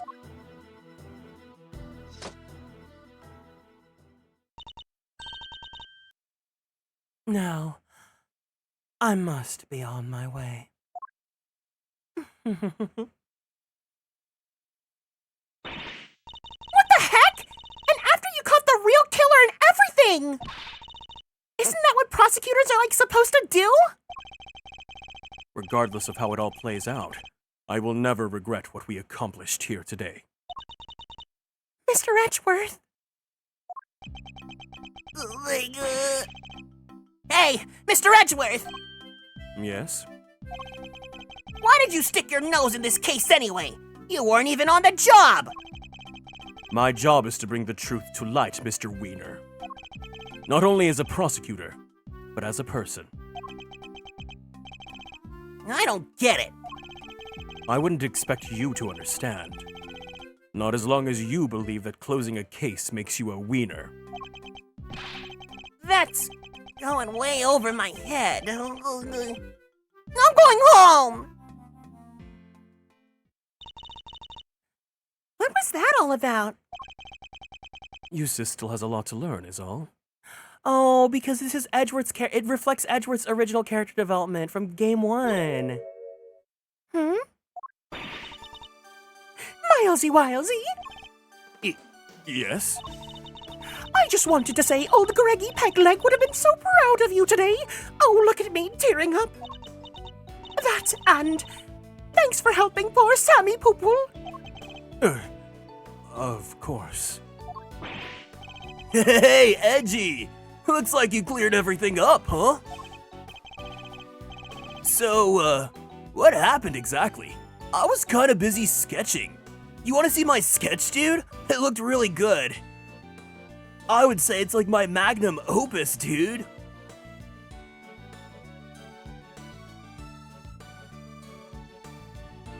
What a wonderful masterpiece, Larry. I could not be any prouder of you.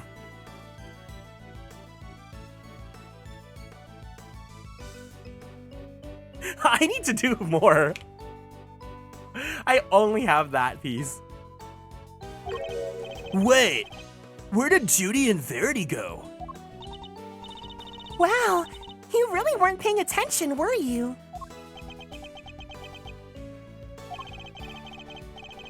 Though I am loath to admit it, Larry's sketches did come through for us on more than one occasion. Not that I'm about to tell him that.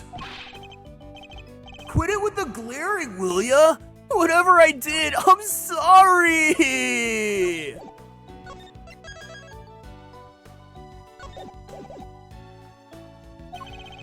Calm down, Larry. I wasn't glaring at you. You totally were. You're just like your pop. He was a terrible liar, too. He was? Listen, I'm gonna head out. Need to fill Samson in on what went down today. You wanna come with? Yes, of course. Great, then I'm coming too! April 2nd, 4:56 p.m. Detention Center. Visitors, room.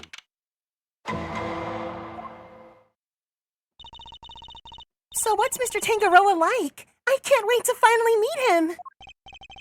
Oh, he's a real sweetheart. He'll love him. Even while locked up, he can't help but make all sorts of cookies and cakes for everyone. It's why 3 p.m. cake extravaganza is a thing for prisoners and guards alike. Really? That sounds awesome! Do you think there'll be any left for us to try? Didn't we find a few slices of chocolate cake in the prison the other day? Could they have been some of Mr. Tangaroa's baked goods?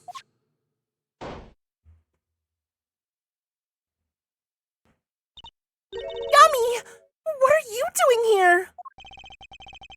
I heard you were all coming to see Mr. Tangaroa, so I volunteered to escort him. Hello, new friends. I am Samson Tangaroa. Prosecutor Miles Edgeworth, at your service. And I'm Mr. Edgeworth's trusty sidekick, Kay Faraday. It's very nice to meet you both. Miles here is Gregory's son. Is that so? Your father was very kind to me and fought so hard for my case. But in the end, I betrayed him. I made a false confession and... Don't worry, Mr. Tangaroa. Mr. Fender has explained everything to me. Sure did. And now we're here to tell you the truth about what happened 18 years ago. The... truth?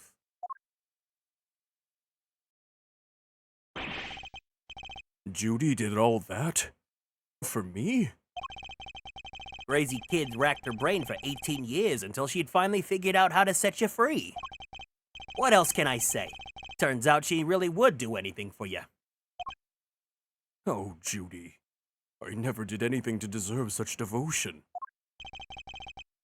Come now, Mr. Tangaroa. I think we all know that's not true. The bond between your big beefy... the two of you has held strong for all these years, after all. You think so? I guess I'd better show him.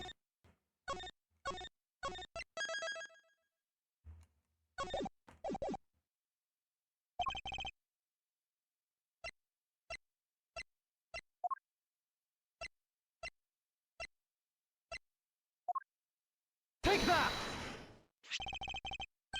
Those chocolates. Judy made them, didn't she? Yes, she did. They're super delicious and yummy! Miss Bound continued making them just as you taught her, even after that fateful day. So that there would always be someone waiting for you when you finally came home.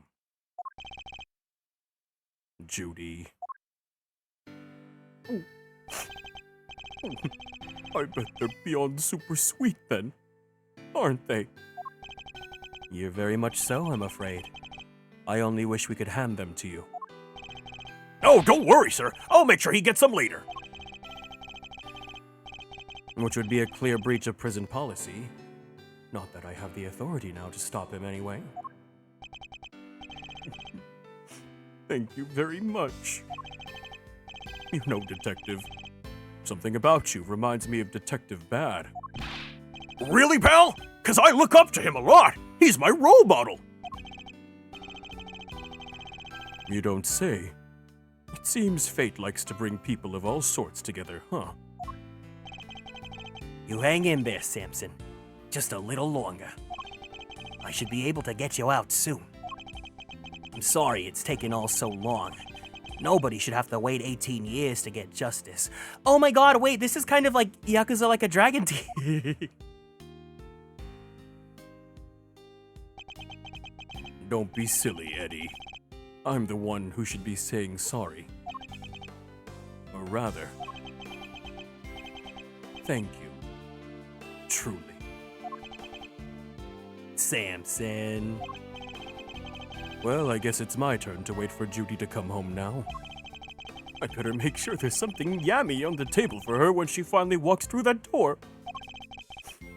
Don't let me down, Eddie. Leave it to me, big guy.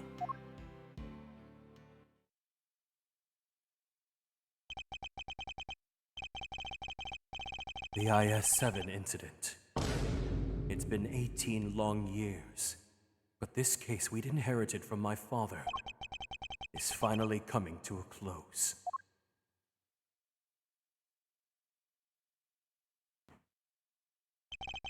Hey, Miles. Thanks for today.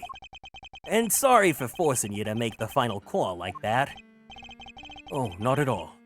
I simply made the call that felt right to me. Huh? What are you guys talking about? You know how Samson was wrongfully convicted? We had to pretend that he wasn't in order to nail Gusto. But to use his false conviction against him, even to save him. As his lawyer, I just couldn't bring myself to do it. Yeah, I can see that. But now that Gusto's behind bars, I can finally start to get that wrongful conviction overturned. Yes, and I'm sure you will. Wait a minute! Does that mean that even if you were only doing what's right, if the false conviction had been overturned before today, Mr. Gusto would have gotten away scot-free? Yep. It's what we folks in the trade like to call a legal contradiction.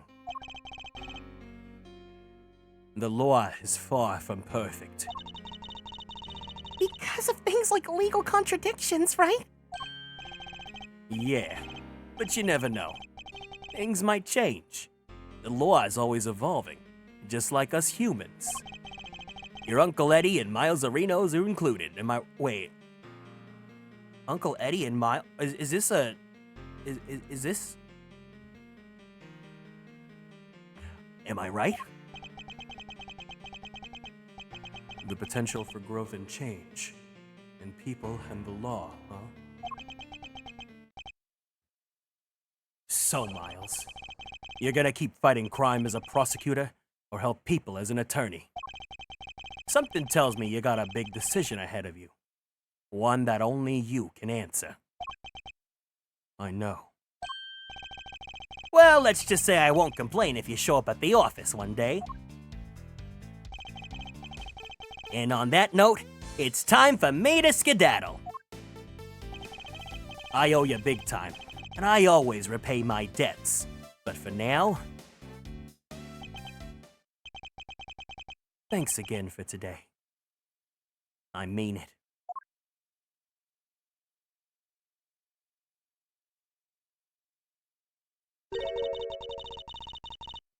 Did he seem kind of in a hurry to get out of here to you?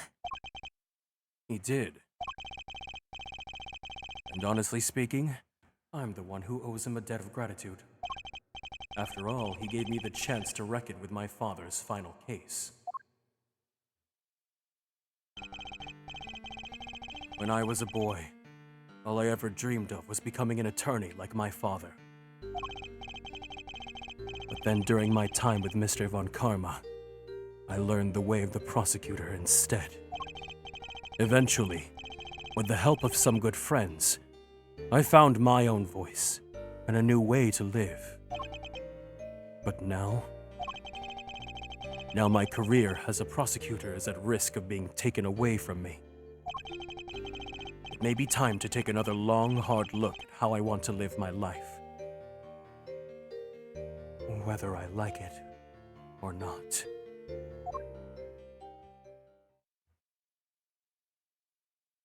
Be who you are. April 2nd, Edgeworth & Co. Law Offices. Hey, Gregory? Oh, hey, Gregory. Sorry for reporting in so late.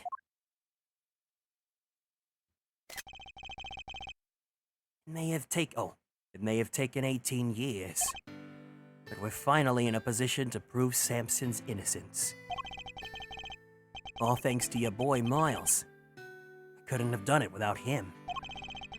You should have seen him.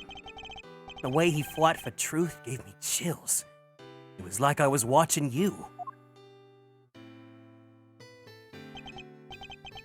Look,